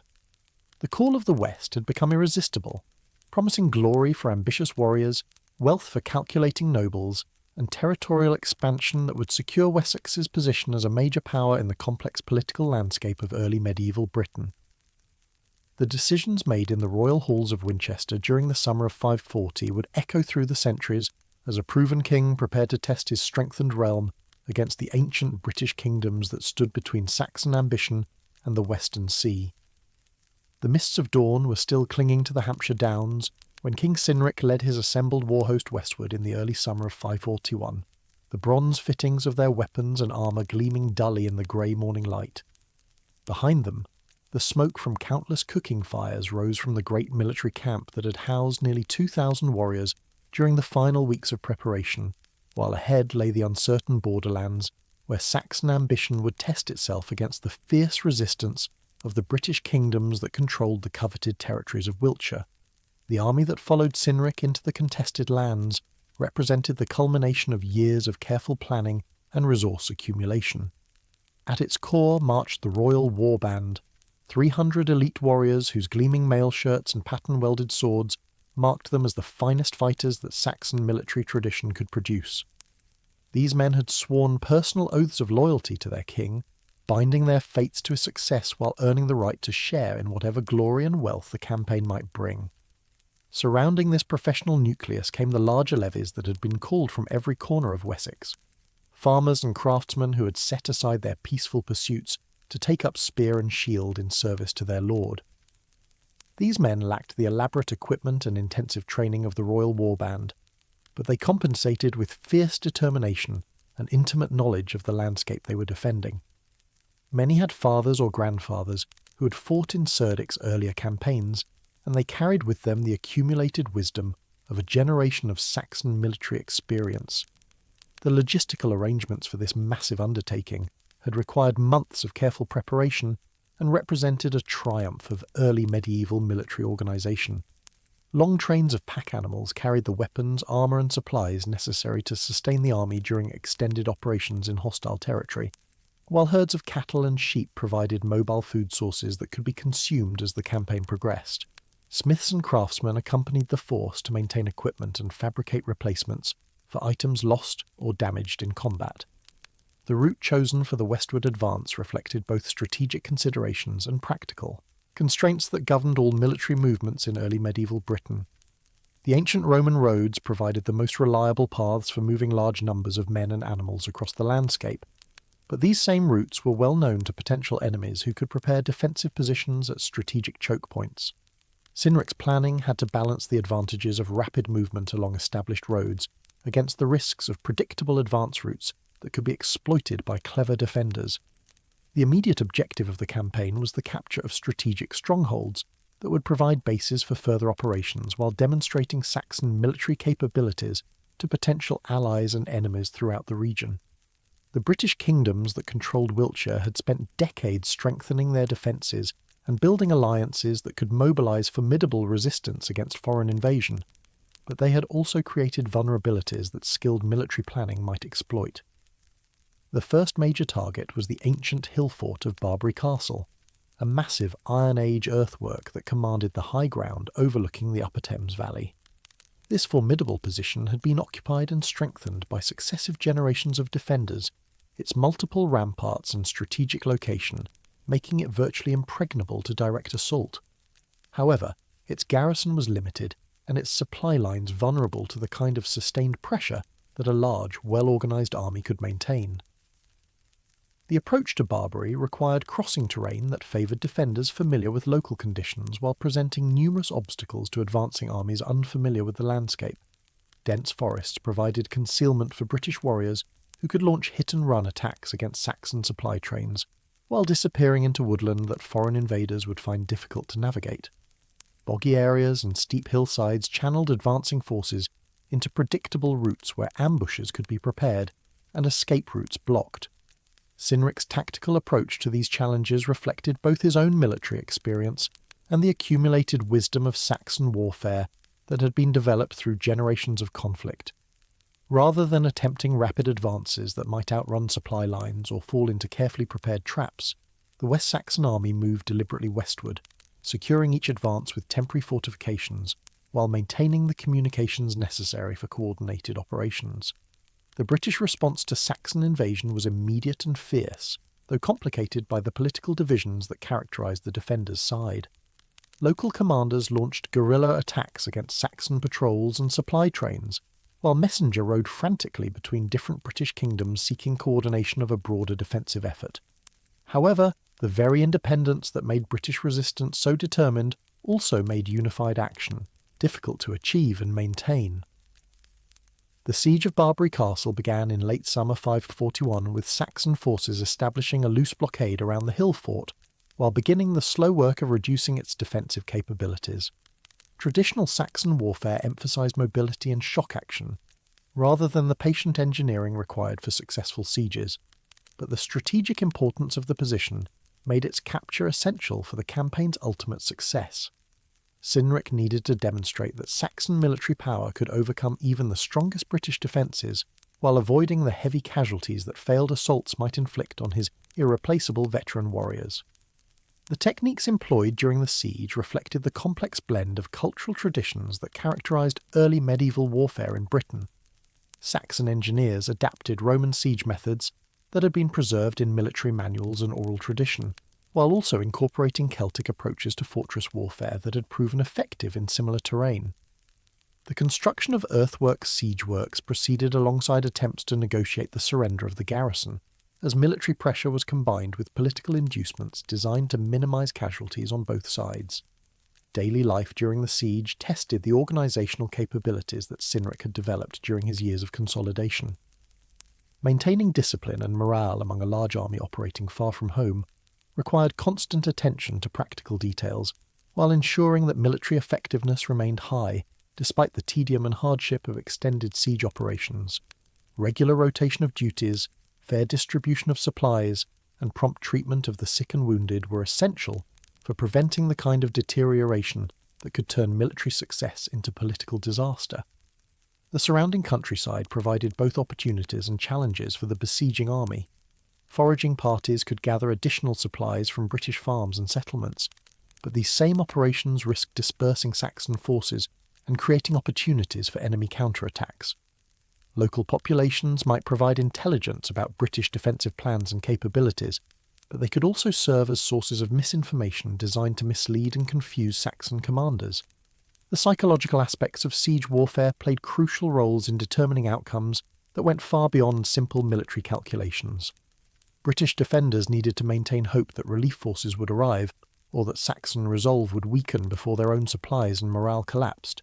Saxon attackers needed to project confidence and determination, while managing the frustrations and uncertainties that inevitably accompanied prolonged military operations with uncertain outcomes. Communication with the main Saxon kingdom remained essential throughout the campaign, both for maintaining political support and for coordinating the flow of reinforcements and supplies that extended operations required. Messengers travelled constantly between the siege lines and the royal court at Winchester, carrying news of military progress while bringing updates about political developments that might affect strategic planning and resource allocation. Weather conditions during the autumn of 541 added another variable to the complex calculations that governed siege operations. The onset of winter weather would make military operations increasingly difficult while testing the endurance and determination of both sides. Saxon forces operating far from their supply bases would face particular challenges in maintaining adequate food and shelter during the harsh months ahead, while British defenders might hope that seasonal conditions would force their enemies to abandon the siege and retreat to more defensible positions. The broader strategic situation continued to evolve throughout the siege as other British kingdoms attempted to organise relief efforts, while Saxon allies considered whether to provide assistance or maintain neutrality. The outcome at Barbury would send important signals about Saxon military capabilities and British defensive strength that could influence political alignments throughout southern England for years to come. Negotiations between the opposing forces proceeded intermittently throughout the siege, with both sides testing the resolve and intentions of their enemies while seeking advantages that might make continued fighting unnecessary. These diplomatic contacts provided opportunities for gathering intelligence about enemy capabilities and plans, while also creating possibilities for political settlements that could achieve strategic objectives without the costs and risks of prolonged military operations. The impact of the siege on local populations created additional complications that military commanders on both sides needed to consider. Displaced civilians required food and shelter that strained available resources while potentially creating sympathy for whichever side appeared most likely to provide protection and stability. The treatment of non-combatants would influence the long-term political prospects for Saxon rule in conquered territories, while affecting the willingness of British communities to resist or accommodate foreign invaders. As autumn deepened into early winter, the siege of Barbury Castle approached its climax with both sides facing crucial decisions about whether to continue the costly struggle or seek alternative approaches to their strategic objectives. The defenders had demonstrated remarkable resilience and determination, but their supplies were dwindling and no relief force had materialised to break the Saxon blockade. The attackers had proven their ability to maintain effective siege operations despite the challenges of distance and weather, but they had also invested enormous resources in an operation whose ultimate success remained uncertain. The Resolution of the siege would provide important lessons about the possibilities and limitations of Saxon military power while establishing precedents for future campaigns in British territory. Success would validate Cynric's strategic vision and provide the momentum necessary for further territorial expansion, while failure could undermine confidence in Saxon military capabilities and strengthen British resistance throughout the contested regions. The stakes could hardly have been higher as winter storms began to sweep across the Wiltshire Downs, testing the resolve of warriors and defenders alike, while the future of southern England hung in the balance.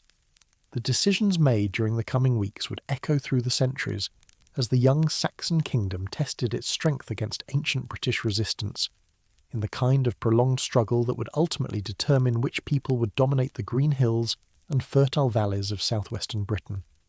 The winter winds of 541 howled across the ancient earthworks of Searobyrig, the great hill fort that the Romans had called Sorvidunum, and which would one day be known as Old Sarum, as King Cynric gazed up at the massive ramparts that had defied conquerors for countless generations. Rising from the Wiltshire plain like a man-made mountain, the fortress commanded views across 50 miles of countryside, while its multiple rings of defensive earthwork spoke eloquently of the engineering skill and military wisdom of the Iron Age peoples who had first fortified this strategic height. The successful conclusion of the siege at Barbury Castle had provided Cynric with his first major victory in the Wiltshire campaign, but it had also revealed the true magnitude of the challenge that lay ahead. The British defenders had fought with a tenacity and skill that commanded respect, while their intimate knowledge of local terrain had multiplied the effectiveness of their resistance. The capture of Barbury had required months of patient siege work and considerable casualties, resources that could not be easily replaced should the campaign extend much longer. Old Sarum represented an entirely different category of military challenge. Where Barbury had been a formidable hill fort, Searobyrig was something approaching an impregnable citadel. The ancient earthworks had been expanded and strengthened by successive generations of occupants, creating a defensive system that incorporated the best features of Celtic military engineering with innovations borrowed from Roman siegecraft. The fortress could shelter thousands of defenders, while its granaries and cisterns contained supplies sufficient to withstand prolonged siege operations. The strategic importance of Old Sarum extended far beyond its immediate military value. Control of this commanding position would provide oversight of the major routes connecting the Thames Valley with the kingdoms of southwestern England, while its capture would serve as a powerful symbol of Saxon military prowess that could influence political calculations throughout the region. Conversely, failure to take the fortress could undermine confidence in Saxon capabilities while encouraging additional British resistance to territorial expansion. The approach to Old Sarum required crossing open ground that offered little concealment from defenders stationed on the fortress walls. The hillfort's commanding position allowed its garrison to observe Saxon movements from many miles away, while directing defensive preparations and coordinating with allied forces that might attempt to interfere with siege operations. These advantages had to be balanced against the logistical challenges that the fortress's isolation created for its defenders, who would find it difficult to receive reinforcements or additional supplies once Saxon forces established an effective blockade. Cynric's army had grown somewhat smaller during the months since the campaign began, as casualties and the need to garrison captured positions had reduced the forces available for active operations. However, the core of veteran warriors remained intact, while the successful conclusion of earlier sieges had provided valuable experience in the specialised techniques required for fortress warfare. The army that approached Old Sarum in early 552 was leaner but more experienced than the force that had begun the campaign nearly a year earlier. The siege lines that gradually enclosed Old Sarum represented a masterpiece of early medieval military engineering. Saxon engineers had learned much during the earlier sieges of the campaign, and their earthwork fortifications around the British stronghold incorporated innovations that maximised defensive strength while minimising the labour required for construction. Multiple rings of trenches and palisades created killing zones that would channel any relief attempts into predetermined areas where Saxon archers and spearmen could exact maximum casualties from attacking forces. The psychological warfare that accompanied the physical siege reflected the complex cultural landscape of 6th century Britain. Saxon bards composed verses celebrating their people's military prowess, while British defenders responded with their own songs of resistance and defiance. These artistic competitions served practical purposes beyond simple entertainment, as they helped maintain morale while sending messages about resolve and determination that could influence the calculations of potential allies and enemies. Supply management during the extended siege required sophisticated logistical arrangements that tested the administrative capabilities Cynric had developed during his consolidation years.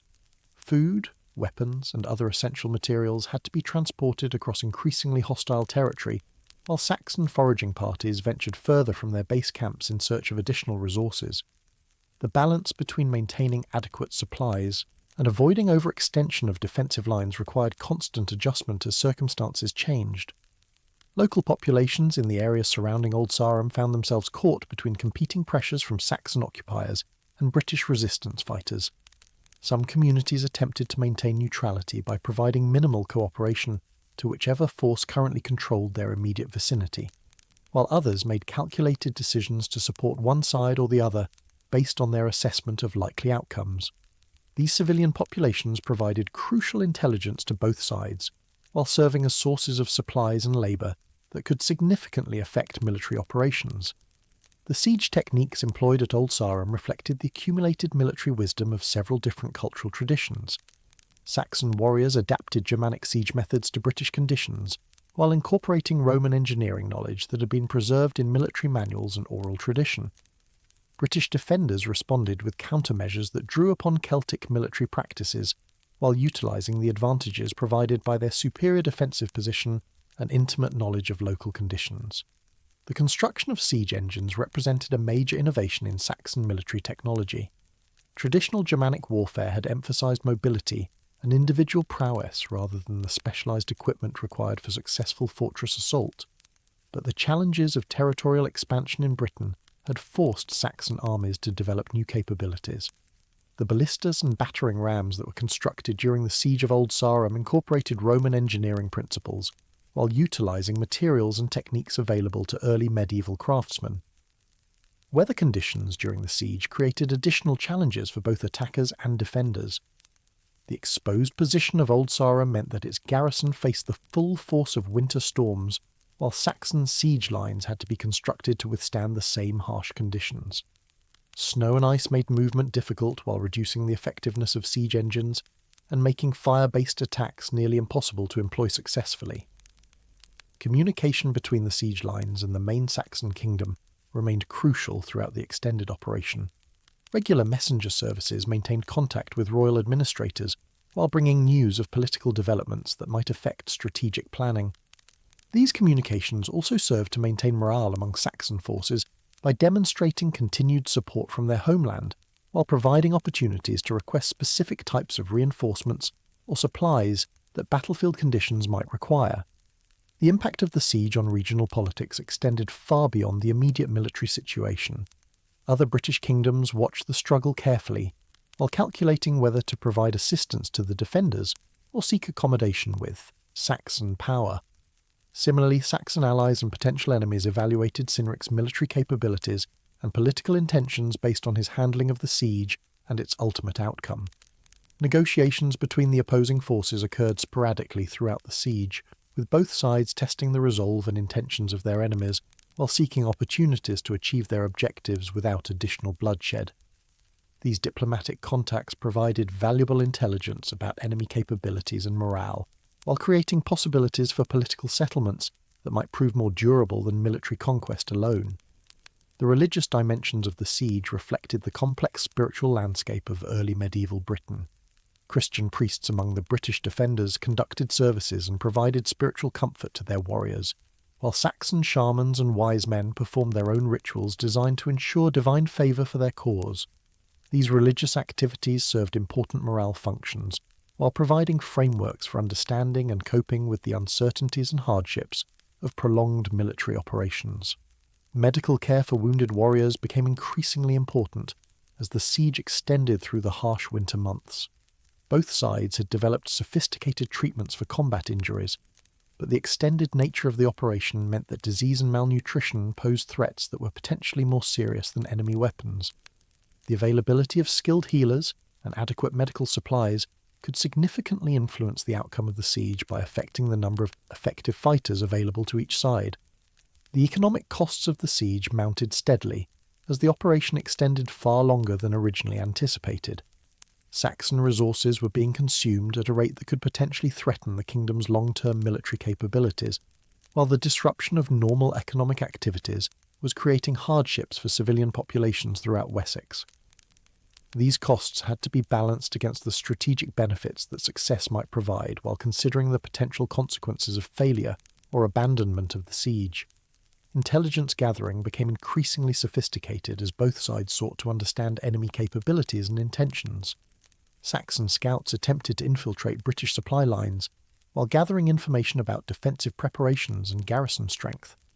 British intelligence networks worked to coordinate resistance activities while providing early warning of Saxon tactical innovations that might threaten the fortress's security. The training and equipment of Saxon warriors continued to evolve during the siege as battlefield experience revealed the need for specialized skills and modified equipment. The techniques of siege warfare required different approaches than traditional Saxon combat methods, and warriors had to adapt their fighting styles while maintaining the cohesion and effectiveness that made Saxon armies formidable opponents in open-field battles. Cultural exchange between Saxon and British combatants occurred despite the hostile circumstances of the siege. Prisoners taken by both sides provided opportunities for linguistic and cultural learning that enhanced understanding of enemy capabilities and motivations. These interactions also created possibilities for developing the mutual respect that could facilitate eventual political accommodation between the competing peoples. As the siege entered its final phase in the spring of 552, both sides faced crucial decisions about whether to continue the costly struggle or seek alternative approaches to their strategic objectives. The defenders had demonstrated remarkable resilience, but were clearly approaching the limits of their endurance, while the Saxon attackers had proven their determination and capability, but had invested enormous resources in an operation whose ultimate success would determine the future course of territorial expansion in Britain. The climactic assault on Old Sarum would represent the culmination of nearly a year of sustained military effort and provide a decisive test of Saxon military capabilities against the strongest British defences that could be assembled. The outcome would send important signals about the balance of power in southern England, while establishing precedents for future conflicts between Saxon ambition and British resistance. The fate of Wessex's westward expansion hung in the balance as Cynric prepared for the final confrontation that would determine whether Saxon dreams of territorial expansion could overcome the ancient strength of British resistance in their ancestral lands. The dawn of what would become known as the Battle of Searobyrig broke grey and cold over the Wiltshire countryside in late May 552, with wisps of morning mist rising from the river valleys, while the massive earthworks of Old Sarum loomed dark against the lightning sky. King Cynric stood with his war leaders on a nearby hilltop, watching as his carefully planned assault formations moved into position for what would prove to be one of the most decisive engagements in the early history of Saxon expansion. The siege that had stretched through the bitter winter months had finally reached its conclusion, not through the gradual starvation that characterized most successful fortress reductions, but through a combination of military pressure, political negotiation, and strategic innovation that reflected the sophisticated approach to warfare that Cynric had developed during his years of careful preparation. The British defenders had fought with exemplary courage and skill, but they had ultimately been overcome by Saxon persistence and the inexorable logic of superior resources applied with patience and determination. The final assault began before dawn with coordinated attacks on multiple sections of the fortress perimeter, designed to prevent the defenders from concentrating their forces at any single point while creating maximum confusion and disruption within the British lines. Saxon warriors who had spent months studying the fortress's defensive arrangements moved forward with practiced precision, their movements coordinated through prearranged signals that allowed complex tactical maneuvers to unfold despite the chaos and noise of battle. The siege engines that had been constructed during the long winter months proved their worth as ballistas and catapults launched volleys of stones and iron bolts against the British ramparts while battering rams approached the main gates under the protection of mobile shelters that deflected defensive missiles.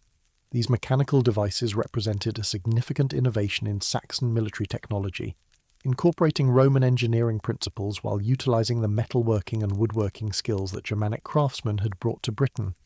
The breakthrough came at what appeared to be the strongest section of the fortress walls, where months of careful undermining had weakened the earthwork foundations while distracting British attention from the patient excavation work that proceeded beneath the ramparts. When the tunnel walls were finally fired and collapsed, they brought down a substantial section of the outer defences, while creating the breach that Saxon assault troops had been waiting months to exploit. The fighting that followed was fierce and desperate, as British warriors made their final stand in the inner courtyards of the ancient hill fort, while Saxon forces pressed forward through the rubble of the collapsed ramparts. The combat was hand-to-hand and intensely personal, with individual acts of heroism and sacrifice determining the fate of sections of the defensive line, while the overall battle remained in doubt for several crucial hours. Cynric himself led the decisive charge that finally broke British resistance, his presence at the crucial moment inspiring his warriors while demonstrating the personal courage that Saxon military culture demanded from its leaders. The king's participation in the final assault was both practically necessary and symbolically important, as his personal leadership provided the final margin of superiority that overwhelmed defenders who had already proven their extraordinary courage and determination. The aftermath of the battle revealed the true cost of the prolonged siege operation. Saxon casualties had been substantial, particularly among the veteran warriors whose skills and experience could not be easily replaced. However, the strategic benefits of victory were immediately apparent, as control of Old Sarum provided oversight of the major transportation routes while demonstrating Saxon military capabilities to potential allies and enemies throughout the region. The treatment of British survivors reflected the complex political calculations that governed Saxon expansion policy. Some defenders were allowed to depart with their weapons and personal possessions, a gesture of respect for their courage that also served practical diplomatic purposes by encouraging similar behaviour from future enemies. Others chose to enter Saxon service, bringing valuable local knowledge and military skills that could be employed in future campaigns. The capture of Old Sarum's extensive supply stores provided crucial resources that would support continued military operations, while reducing the logistical burden on Saxon supply lines.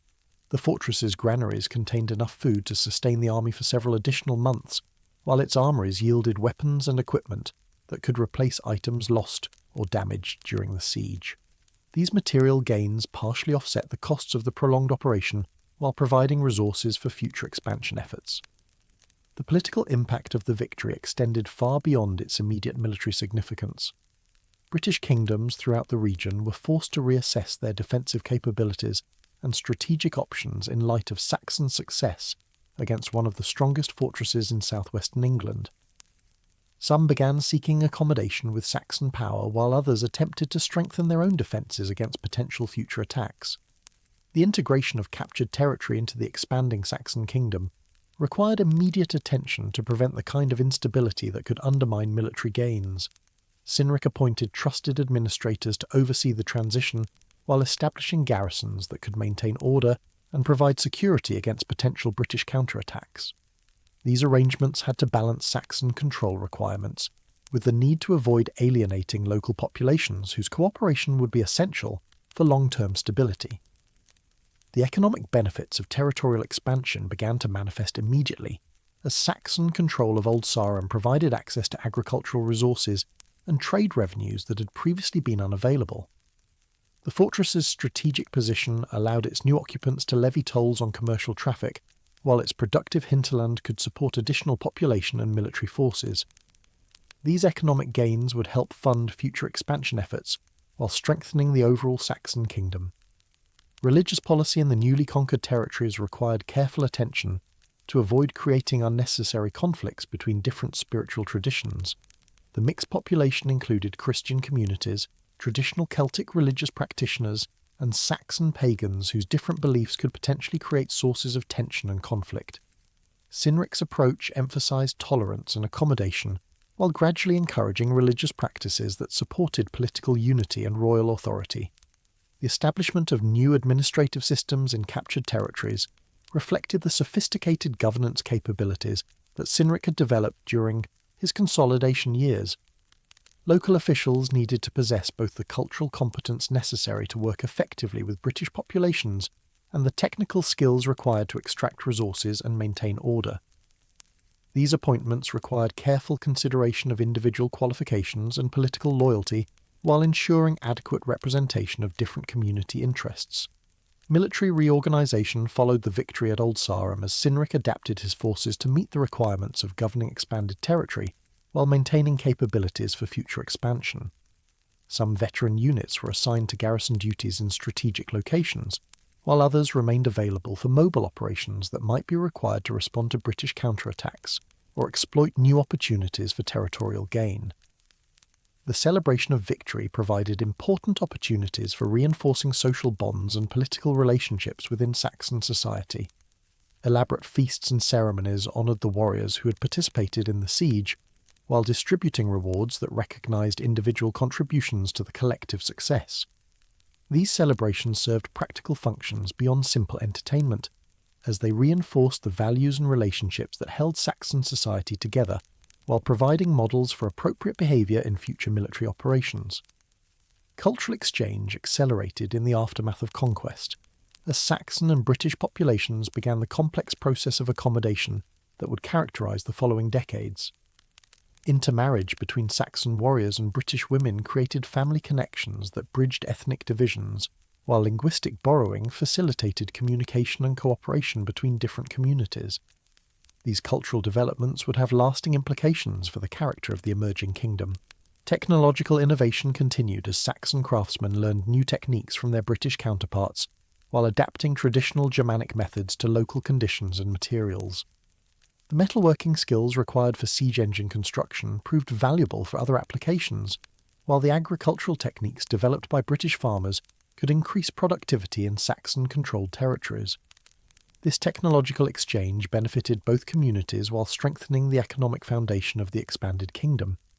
Intelligence networks established during the siege proved valuable for gathering information about political developments in other British kingdoms while monitoring potential threats to Saxon security in the newly conquered territories. These intelligence capabilities would become increasingly important as territorial expansion created new borders that required constant surveillance, while diplomatic relationships with foreign powers became more complex and consequential. The lessons learned during the siege of Old Sarum would influence Saxon military doctrine for generations to come. The successful integration of siege warfare techniques with traditional Germanic combat methods provided models that could be adapted to different circumstances, while the political and administrative challenges of governing conquered territories offered valuable experience for future expansion efforts. As summer arrived in 552, King Cynric could survey his achievements with considerable satisfaction. The capture of Old Sarum had demonstrated Saxon military capabilities while providing the strategic and economic benefits that would support continued expansion westward. The kingdom that had seemed so vulnerable just 2 decades earlier had proven its ability to compete successfully with the established powers of post-Roman Britain while developing the sophisticated capabilities necessary for sustained territorial growth. The victory at Searobyrig marked a crucial turning point in the development of Wessex, transforming it from a regional Saxon kingdom into a major power capable of challenging British resistance throughout southwestern England. The administrative, military and economic systems that had been tested and refined during the Wiltshire campaign would provide the foundation for the even more ambitious expansion efforts that would characterise the remainder of Cynric's reign. The young king who had inherited a modest realm from his father had proven himself worthy of comparison with the great warrior leaders of Saxon tradition, while creating the foundations for achievements that would echo through the centuries. The summer of 556 found King Cynric once again leading his war host across the rolling downs of Wiltshire, but the army that marched beneath the golden sun bore little resemblance to the force that had begun the westward expansion campaign 15 years earlier. These were seasoned veterans of multiple campaigns, warriors whose scars told stories of successful sieges and hard-won victories, men who had learned to adapt traditional Saxon warfare to the unique challenges of territorial expansion in post-Roman Britain. Beside the king rode his son, Ceawlin, now a young man of proven courage and growing military reputation, who had earned his place in the front ranks through demonstrated skill rather than royal birth alone. The prince's presence served multiple purposes beyond simple military necessity. It provided reassurance about dynastic continuity, while giving the heir practical experience in the complexities of early medieval warfare and politics. The target of this latest campaign was Beranburh, the great hill fort that would later be known as Barbury Castle, which commanded the ancient ridgeway and controlled access to the upper Thames Valley. This massive Iron Age earthwork had served as a refuge and stronghold for British resistance fighters, who had used its commanding position to launch raids against Saxon settlements, while coordinating defensive efforts among the remaining independent British kingdoms. The strategic importance of Beranburh extended far beyond its immediate military value. Control of this position would complete Saxon domination of the major transportation routes, connecting the Thames Valley with southwestern England while eliminating the last major centre of organised British resistance in central Wiltshire. Its capture would also provide a secure base for future operations against the British kingdoms that still controlled territories further west. The approach to Beranburh required crossing terrain that had been contested for years as British and Saxon forces manoeuvred for advantage in the ongoing struggle for control of Wiltshire. The landscape bore the scars of previous conflicts: abandoned farms, burned settlements, and hastily constructed earthworks that testified to the intensity of the fighting that had characterised the region since the expansion campaign began. The British defenders who had gathered at Beranburh represented a coalition of different kingdoms and tribal groups united by their determination to halt Saxon expansion before it could threaten their remaining territories.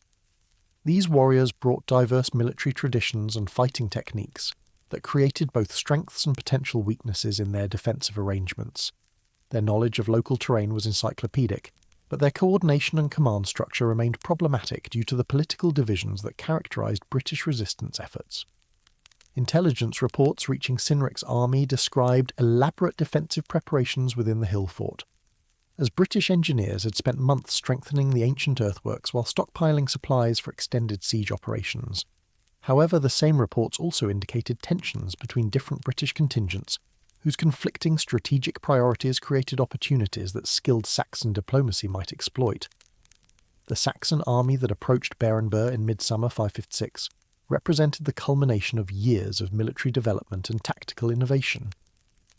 The core warband remained the elite fighting force it had always been, but it was now supplemented by specialised units trained in siege warfare, cavalry operations, and the kind of irregular fighting that had proven essential for success in British territory. These innovations reflected Cynric's ability to adapt Saxon military traditions to the unique requirements of territorial expansion, while maintaining the cohesion and effectiveness that made his forces formidable opponents.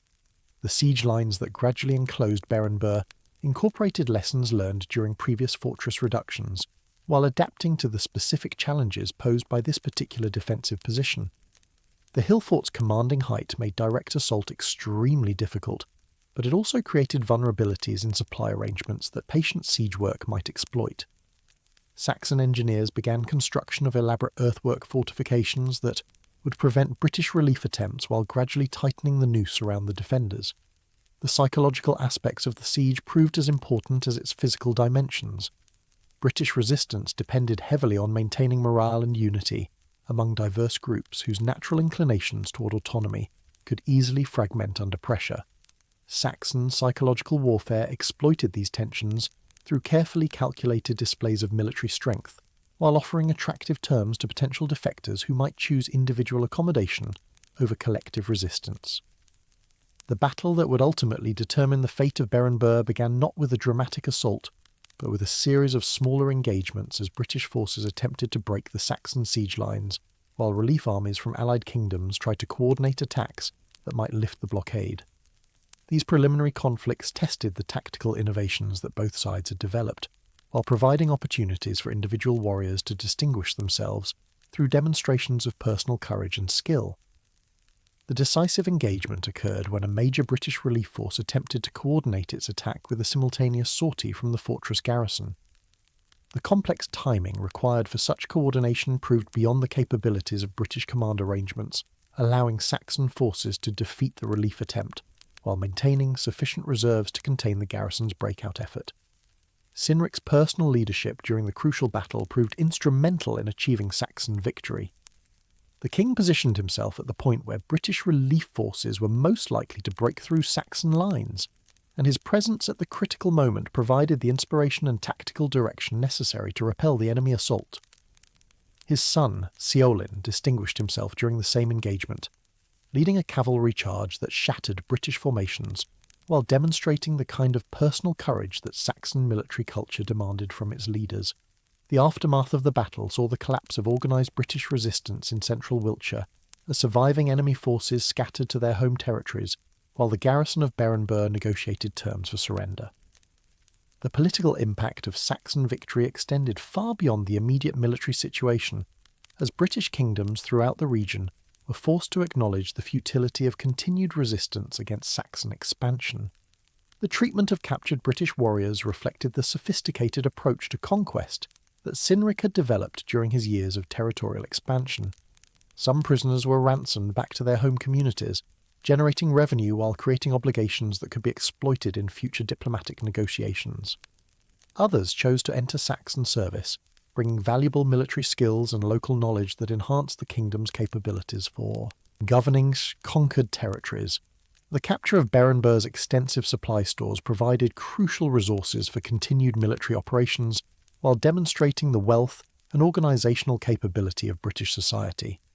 The fortress's armouries contained weapons and equipment that rivaled anything produced by Saxon craftsmen, while its granaries held enough food to support substantial populations through extended siege operations. These discoveries reinforced Saxon respect for British military capabilities, while providing tangible benefits that partially offset the costs of prolonged campaign operations. The integration of the Beranburh region into the expanding Saxon kingdom required immediate attention to administrative and security arrangements that would prevent the kind of instability that could undermine military gains. Cynric appointed experienced administrators to oversee the transition, while establishing military garrisons that could maintain order and provide protection against potential British counterattacks from territories that remained beyond Saxon control. The economic benefits of controlling Beranburh became apparent immediately as Saxon forces gained access to the lucrative trade routes that connected the Thames Valley with southwestern England. The fortress's strategic position allowed its new occupants to levy tolls on commercial traffic, while its productive agricultural hinterland could support expanded population and military forces. These economic gains provided resources that would fund future expansion efforts, while strengthening the overall Saxon kingdom. Religious accommodation in the newly conquered territories continued the policies that Cynric had developed during earlier phases of territorial expansion. The diverse spiritual traditions represented among local populations required careful management to prevent religious conflicts that could undermine political stability. The king's approach emphasized tolerance and gradual integration, while encouraging religious practices that supported political unity and royal authority. Military reorganisation following the victory at Beranburh reflected the changing requirements of governing an expanded kingdom while maintaining capabilities for future territorial expansion. Some veteran units were assigned to permanent garrison duties in strategic locations, while others remained available for mobile operations that might be required to respond to external threats or exploit new opportunities for conquest. The celebration of victory provided opportunities for reinforcing the social bonds and political relationships that held Saxon society together, while rewarding the warriors whose courage and skill had made success possible. Elaborate ceremonies distributed honours and material rewards while recognising individual contributions to the collective achievement. These celebrations served important functions beyond simple entertainment, as they reinforced cultural values while providing models for appropriate behaviour in future military operations. Cultural exchange accelerated in the aftermath of conquest, as Saxon and British populations continued the complex process of accommodation that would characterise the following generations. Intermarriage between Saxon warriors and British women created family connections that bridged ethnic divisions, while linguistic borrowing facilitated communication and cooperation between different communities. These cultural developments would have lasting implications for the character of the emerging unified kingdom. The lessons learned during the Beranburh campaign influenced Saxon military doctrine and political strategy for decades to come. The successful coordination of siege warfare, mobile operations, and psychological pressure provided models that could be adapted to different circumstances, while the political and administrative challenges of governing diverse populations offered valuable experience for future expansion efforts. As autumn arrived in 556, King Cynric could reflect with satisfaction on the achievements of his 15-year expansion campaign. The conquest of central Wiltshire had demonstrated Saxon military superiority, while providing the strategic and economic benefits necessary to support continued growth. The kingdom that had seemed precarious just 2 decades earlier had proven its ability to compete successfully with established powers while developing the sophisticated capabilities necessary for sustained territorial expansion. The victory at Beranburh marked the effective completion of Saxon conquest in central Wiltshire, transforming the political landscape of southern England while establishing the foundations for the even greater achievements that would characterise the reigns of Cynric's successors.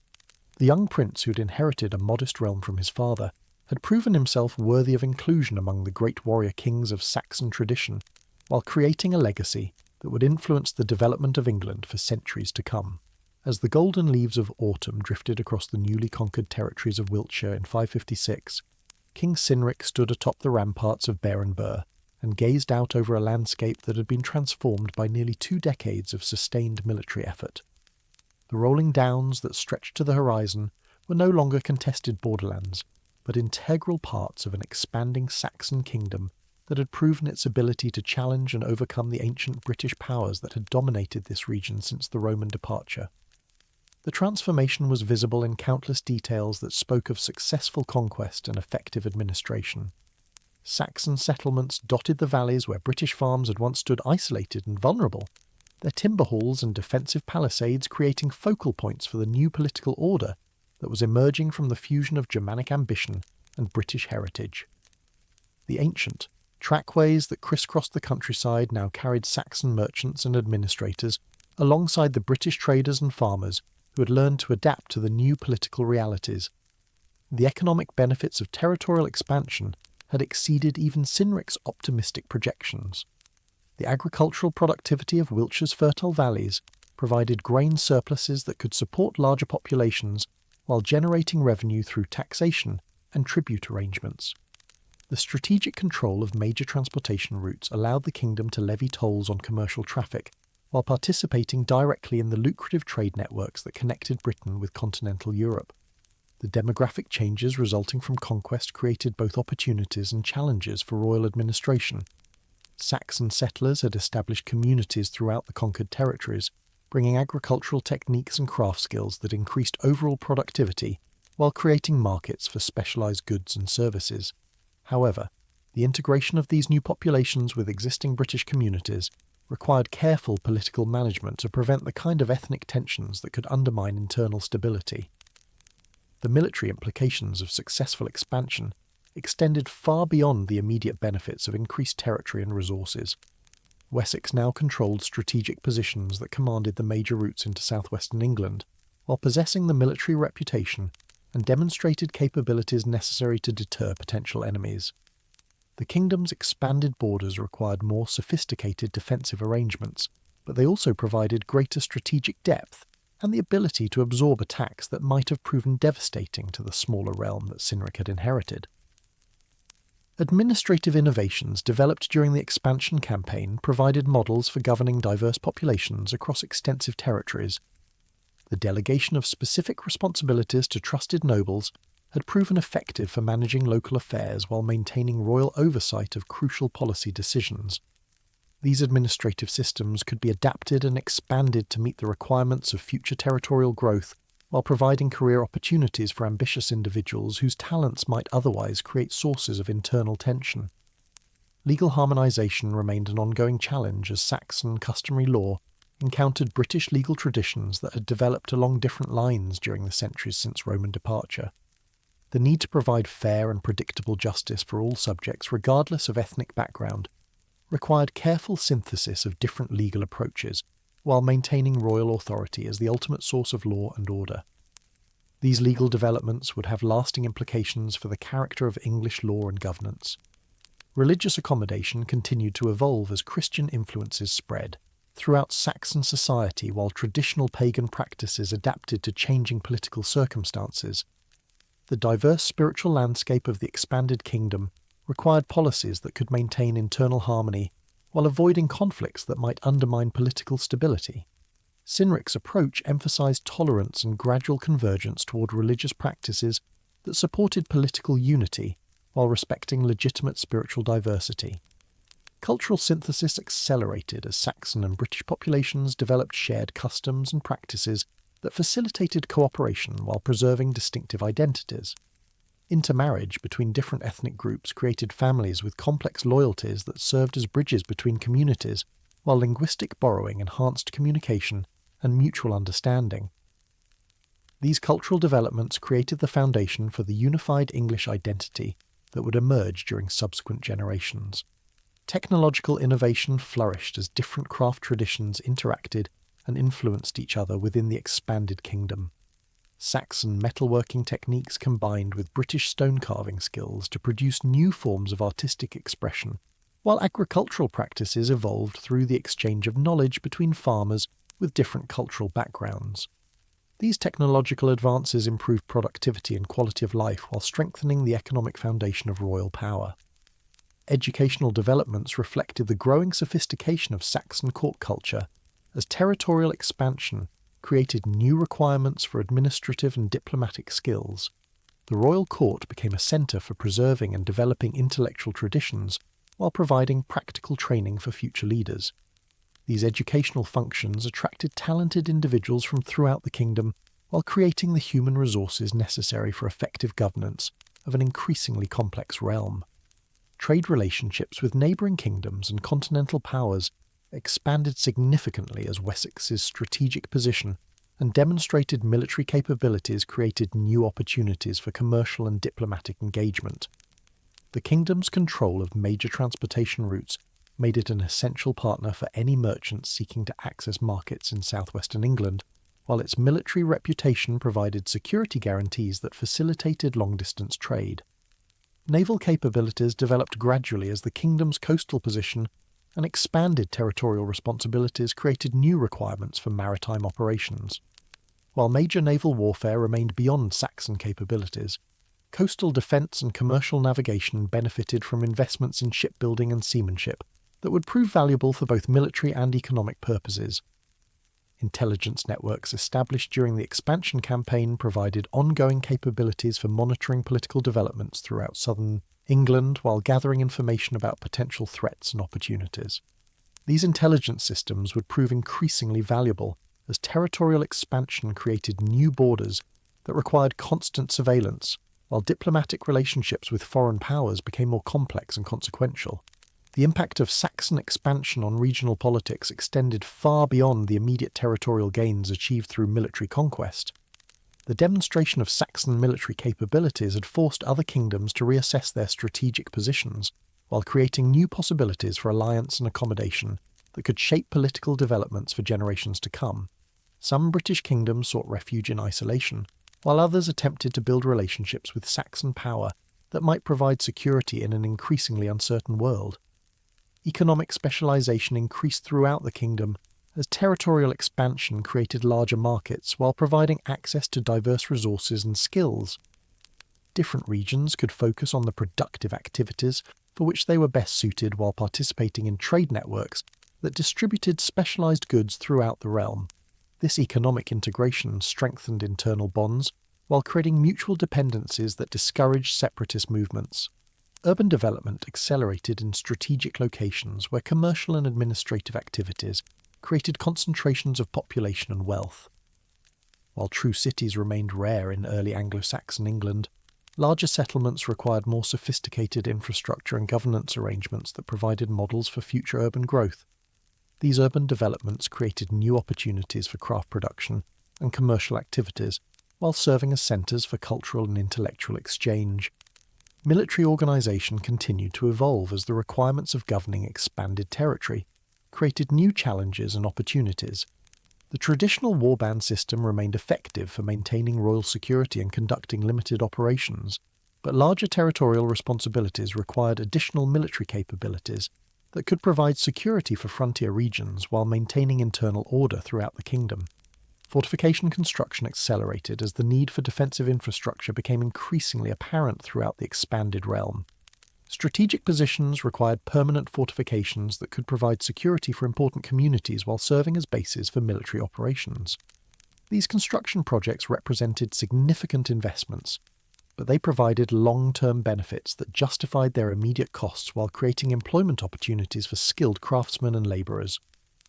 Royal court culture became increasingly sophisticated, as territorial expansion created new requirements for diplomatic and ceremonial activities.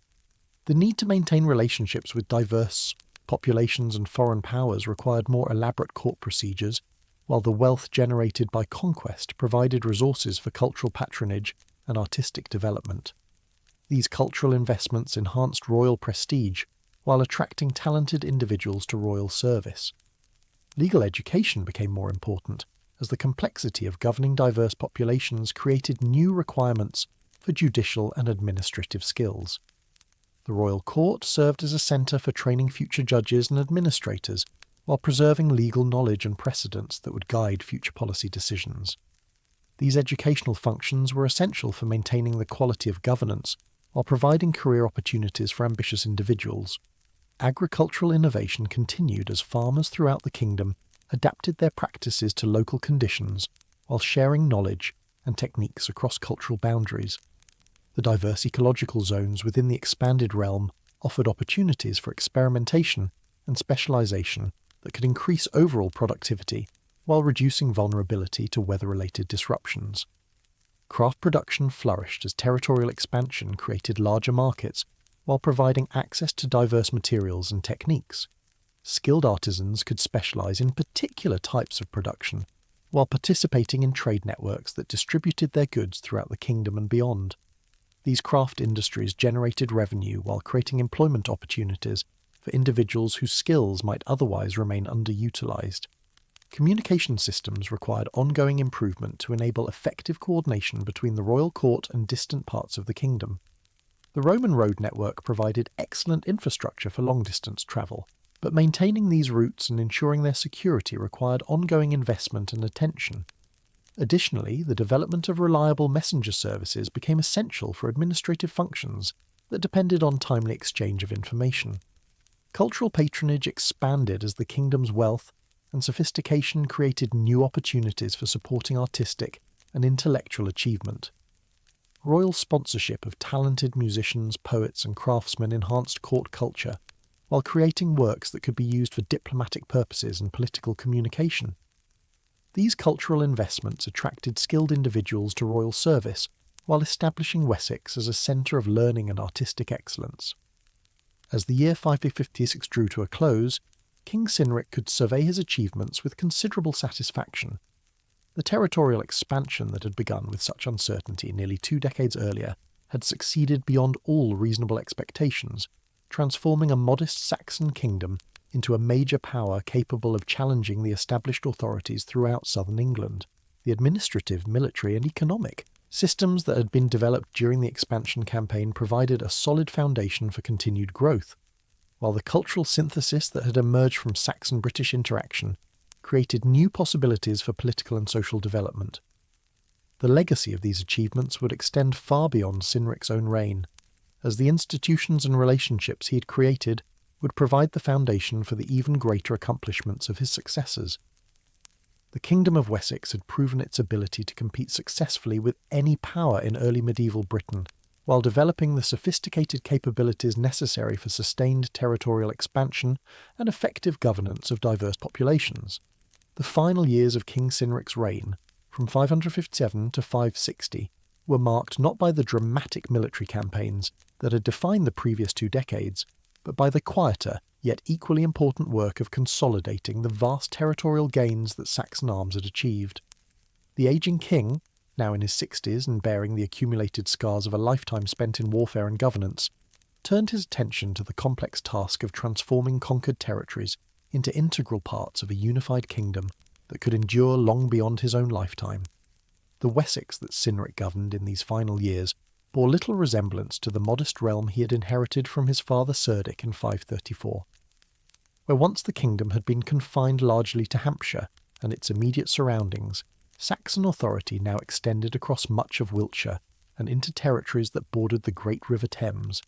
The transformation was visible not only in the extent of royal power, but also in the sophistication of the administrative and military systems that governed this expanded realm.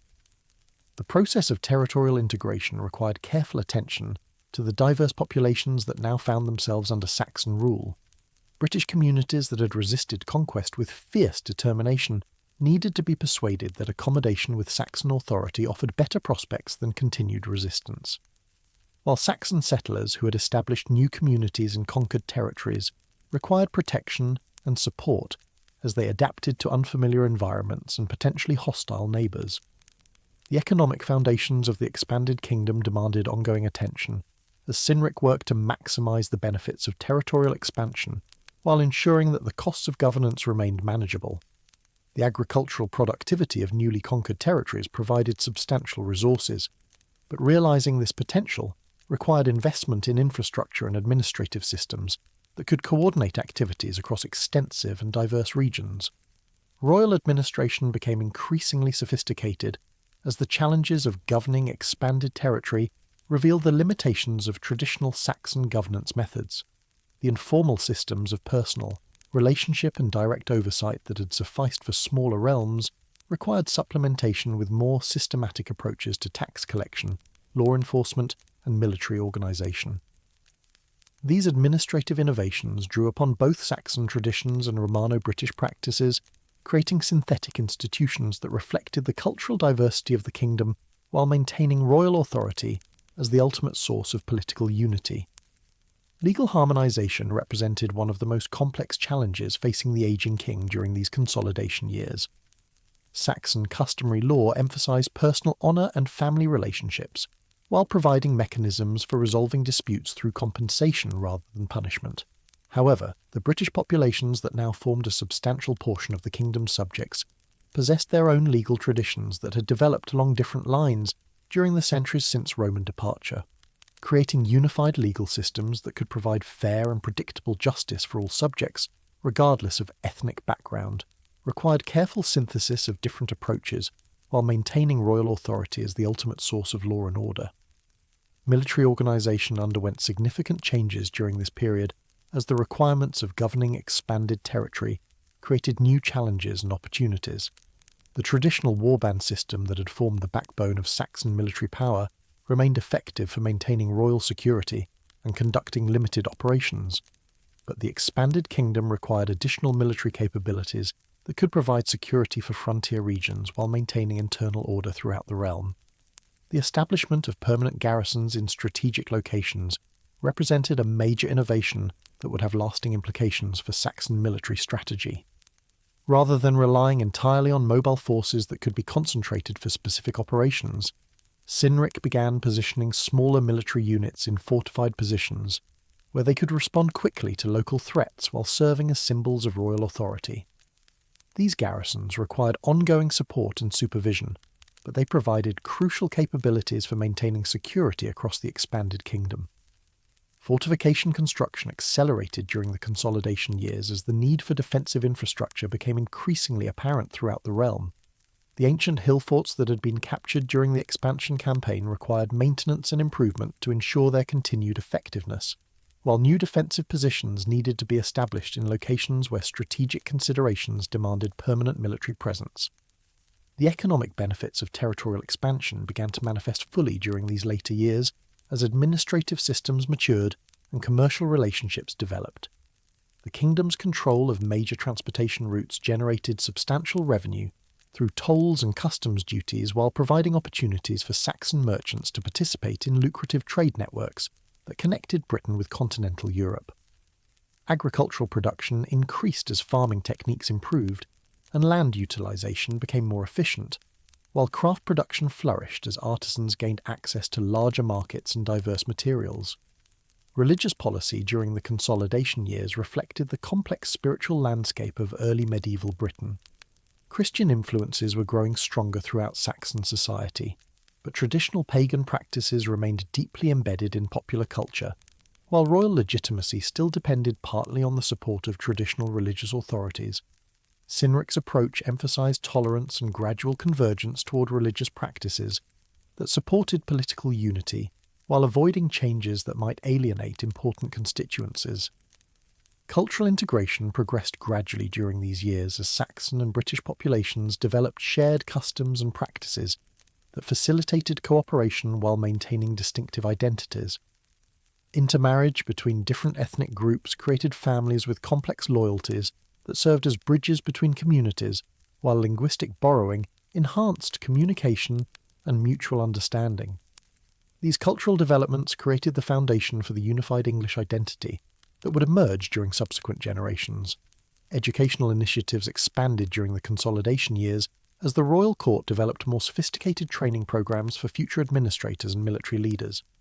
The growing complexity of kingdom governance required individuals with specialised skills in law, administration, and diplomacy, while the need to maintain relationships with diverse populations demanded cultural competence that could bridge ethnic and linguistic divisions. Diplomatic relationships with neighbouring kingdoms required constant attention during this period as changes in regional power balances created both opportunities and threats for Saxon interests.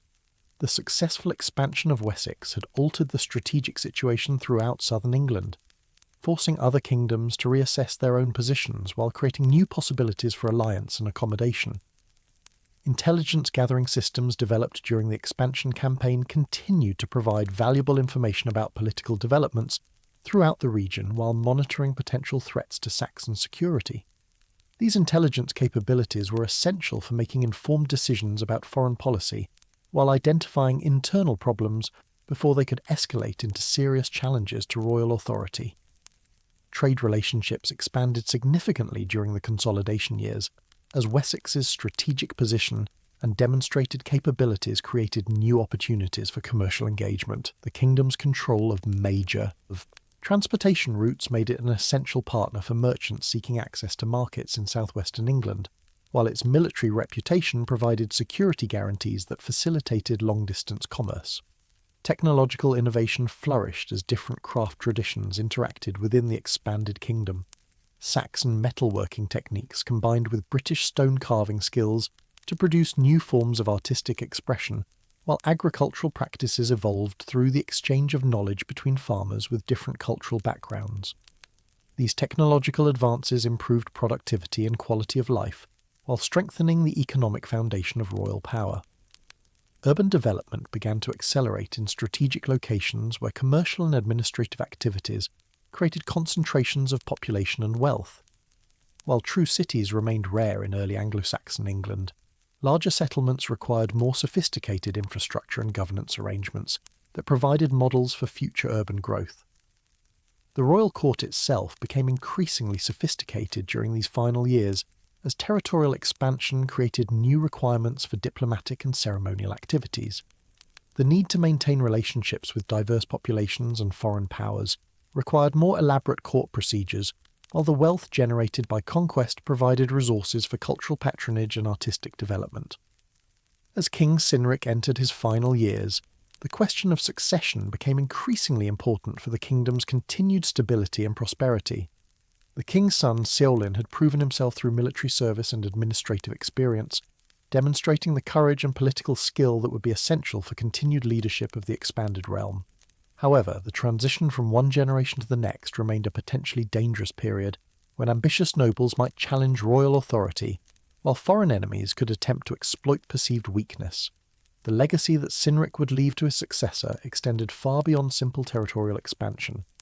The administrative systems, military innovations, and cultural synthesis that had been developed during his reign created the foundation for continued growth and development, while the relationships he had built with diverse populations provided stability that could endure political transitions.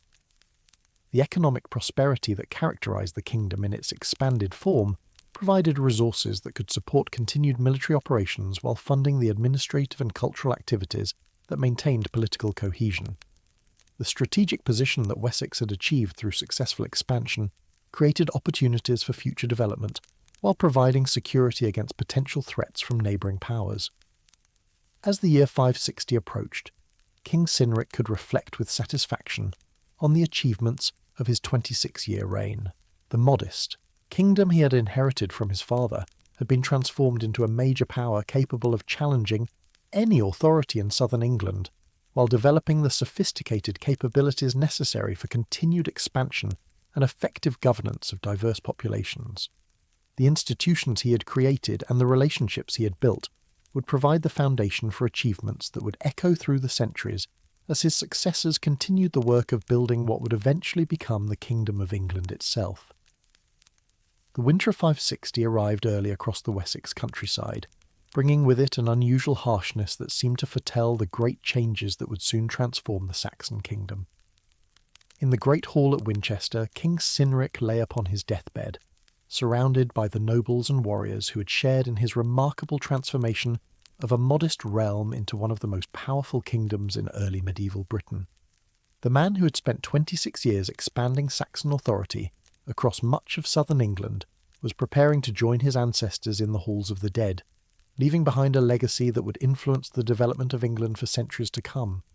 The king's final illness had come upon him gradually during the autumn months, as the accumulated toll of decades spent in warfare and governance finally overcame the constitution that had carried him through countless battles and political crises. Those who attended him during his final weeks spoke of his continued concern for the kingdom's welfare, as he spent his remaining strength ensuring that the transition to his successor would proceed smoothly, while the institutions he had built would continue to function effectively. The deathbed scene itself reflected the complex cultural synthesis that had characterized Cynric's reign. Christian priests offered spiritual comfort according to the newest religious traditions that were spreading throughout Saxon society, while traditional Saxon wise men performed the ancient rituals that honoured the old gods and prepared the king's spirit for its journey to the afterlife. This religious diversity had become characteristic of Wessex under Cynric's tolerant leadership, as different spiritual traditions learned to coexist while contributing to the cultural richness of the expanding kingdom. The political arrangements for royal succession had been carefully prepared during the king's final months, as Cynric worked to ensure that his son Cialan would inherit not only the throne, but also the loyalty and support of the nobles, whose cooperation would be essential for continued political stability. The prince had proven himself through years of military service and administrative experience, demonstrating the courage and wisdom that Saxon tradition demanded from its leaders, while building the personal relationships that would enable him to govern effectively. The economic legacy that Cynric left to his successor was remarkable by the standards of early medieval Europe. The territorial expansion achieved during his reign had increased the kingdom's resources dramatically, while the administrative innovations he had developed provided efficient mechanisms for extracting revenue from diverse populations and economic activities. The agricultural productivity of conquered territories generated substantial surpluses, while control of major transportation routes provided lucrative opportunities for commercial taxation. Military capabilities at the time of Cynric's death exceeded anything that earlier Saxon kingdoms had possessed. The army that had begun as a traditional Germanic warband had evolved into a sophisticated military force capable of conducting complex siege operations while maintaining security across extensive territories. The fortifications that had been constructed throughout the realm provided strategic depth and defensive capabilities that could deter potential enemies while serving as bases for future expansion efforts. Cultural achievements during Cynric's reign had established Wessex as a centre of learning and artistic excellence that attracted talented individuals from throughout early medieval Britain. The royal court had become a sophisticated institution where different cultural traditions interacted and influenced each other while creating new forms of artistic and intellectual expression. These cultural developments enhanced the kingdom's prestige while providing diplomatic tools that could facilitate relationships with foreign powers. Administrative innovations developed during the expansion campaign provided models for governing diverse populations across extensive territories that would prove valuable for future Saxon rulers.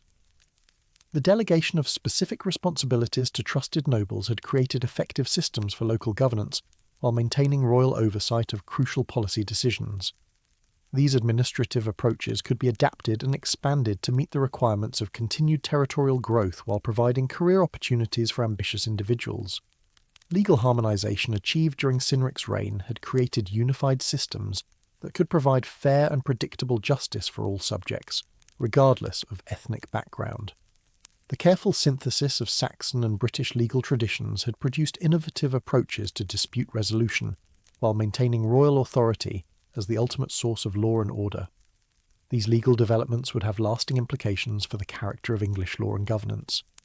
Religious accommodation policies had successfully managed the diverse spiritual landscape of early medieval Britain while avoiding conflicts that might have undermined political stability.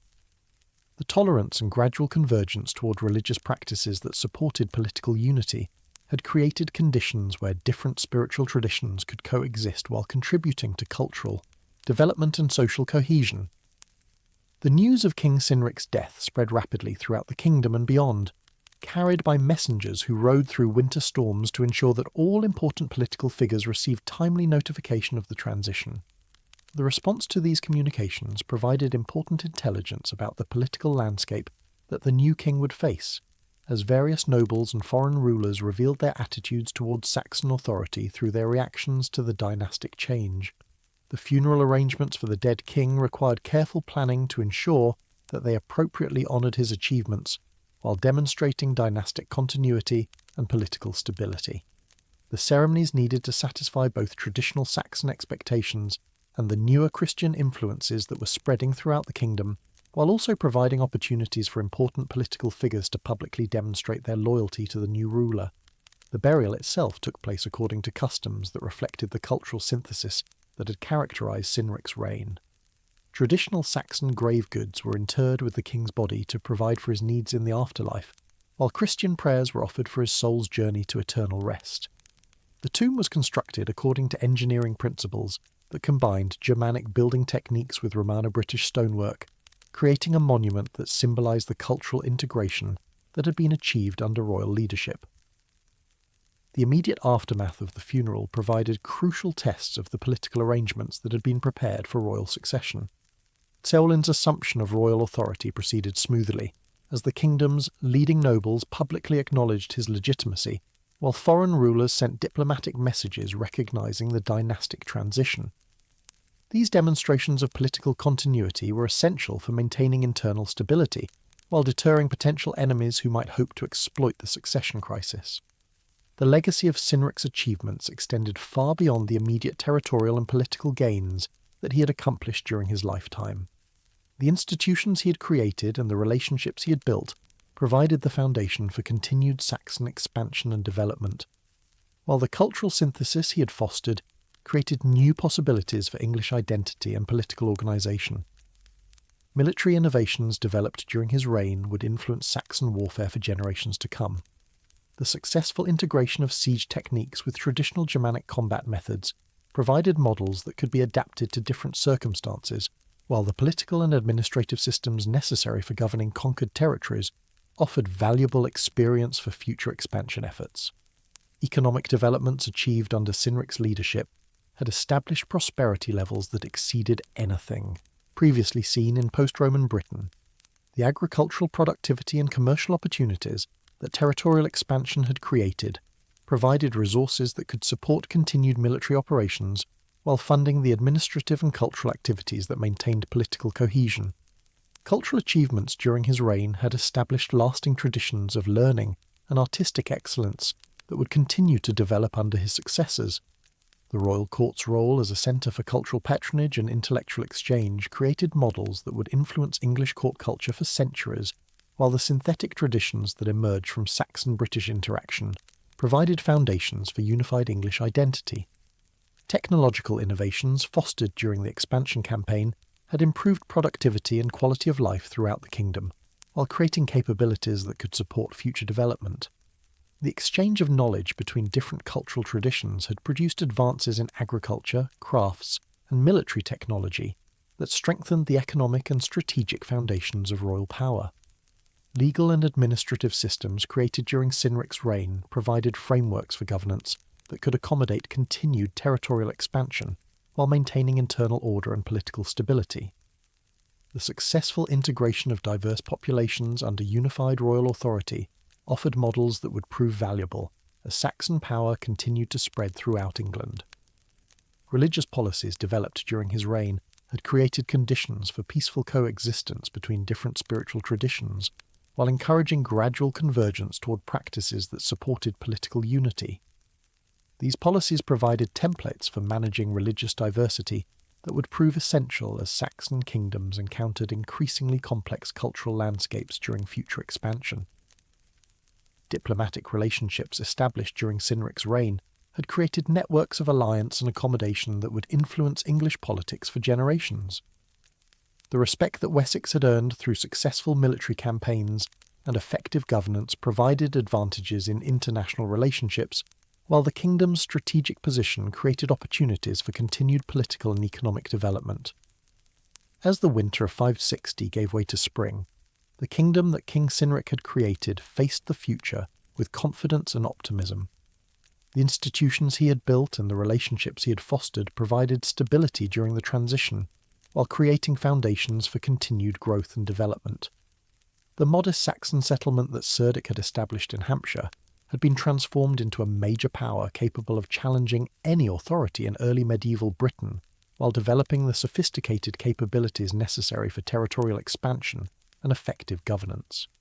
The legend of King Cynric would grow with time, as later generations recognised the crucial role his achievements had played in creating the foundations of English national identity. The patient work of consolidation and expansion that had characterised his reign provided the territorial and institutional foundations upon which his successors would build the Kingdom of England itself. The cultural synthesis he had fostered between Saxon and British traditions created the unified identity that would enable the English people to develop their distinctive civilization, while the political and administrative innovations he had pioneered provided models for governance that would influence English institutions for centuries to come. The story of Cynric's reign thus represents far more than simply another chapter in the violent history of early medieval Britain. His achievements laid the groundwork for one of the most remarkable political and cultural developments in European history, as the modest Saxon kingdom he had inherited and expanded would eventually grow into the unified English nation that would play such a crucial role in world history. The legacy of his wisdom, courage, and vision would echo through the ages, as each generation of English rulers built upon the foundations he had so carefully constructed during his 26 years of patient and determined leadership. And so, dear sleepy listener, we reach the end of our peaceful journey through the remarkable life of King Cynric of Wessex. As you drift toward your own restful slumber, let your thoughts wander gently across those ancient Wiltshire downs where a Saxon king once walked, building the very foundations of the England we know today. Picture, if you will, the morning mist rising from the River Thames as it flows past the settlements that Cynric's vision helped create. Imagine the soft sound of sheep grazing on the chalk hills that he fought to win, and the quiet satisfaction of farmers working land that his courage made safe for their families. From a modest inheritance in Hampshire, this remarkable king expanded Saxon power across much of southern England, not through mindless conquest but through patient wisdom and careful governance. His legacy lives on in every village that bears an English name, in every field that Saxon farmers learned to till, and in the very idea of England itself. The story of Cynric reminds us that great achievements often come not from dramatic gestures, but from years of steady effort and thoughtful leadership. Like the slow growth of an oak tree or the gentle wearing of water on stone, his patient work created something far greater than himself, a kingdom that would endure and grow for 1,000 years and more. So close your eyes now and let yourself drift peacefully into sleep, comforted by the knowledge that even in the darkest and most uncertain times, human courage and wisdom can create something beautiful and lasting. The Saxon halls may have crumbled to dust centuries ago, but the foundations that King Cynric laid still support the civilization we inhabit today. Sweet dreams, gentle listener, and may your rest be as peaceful as those ancient downs where a forgotten king once built the future of England itself.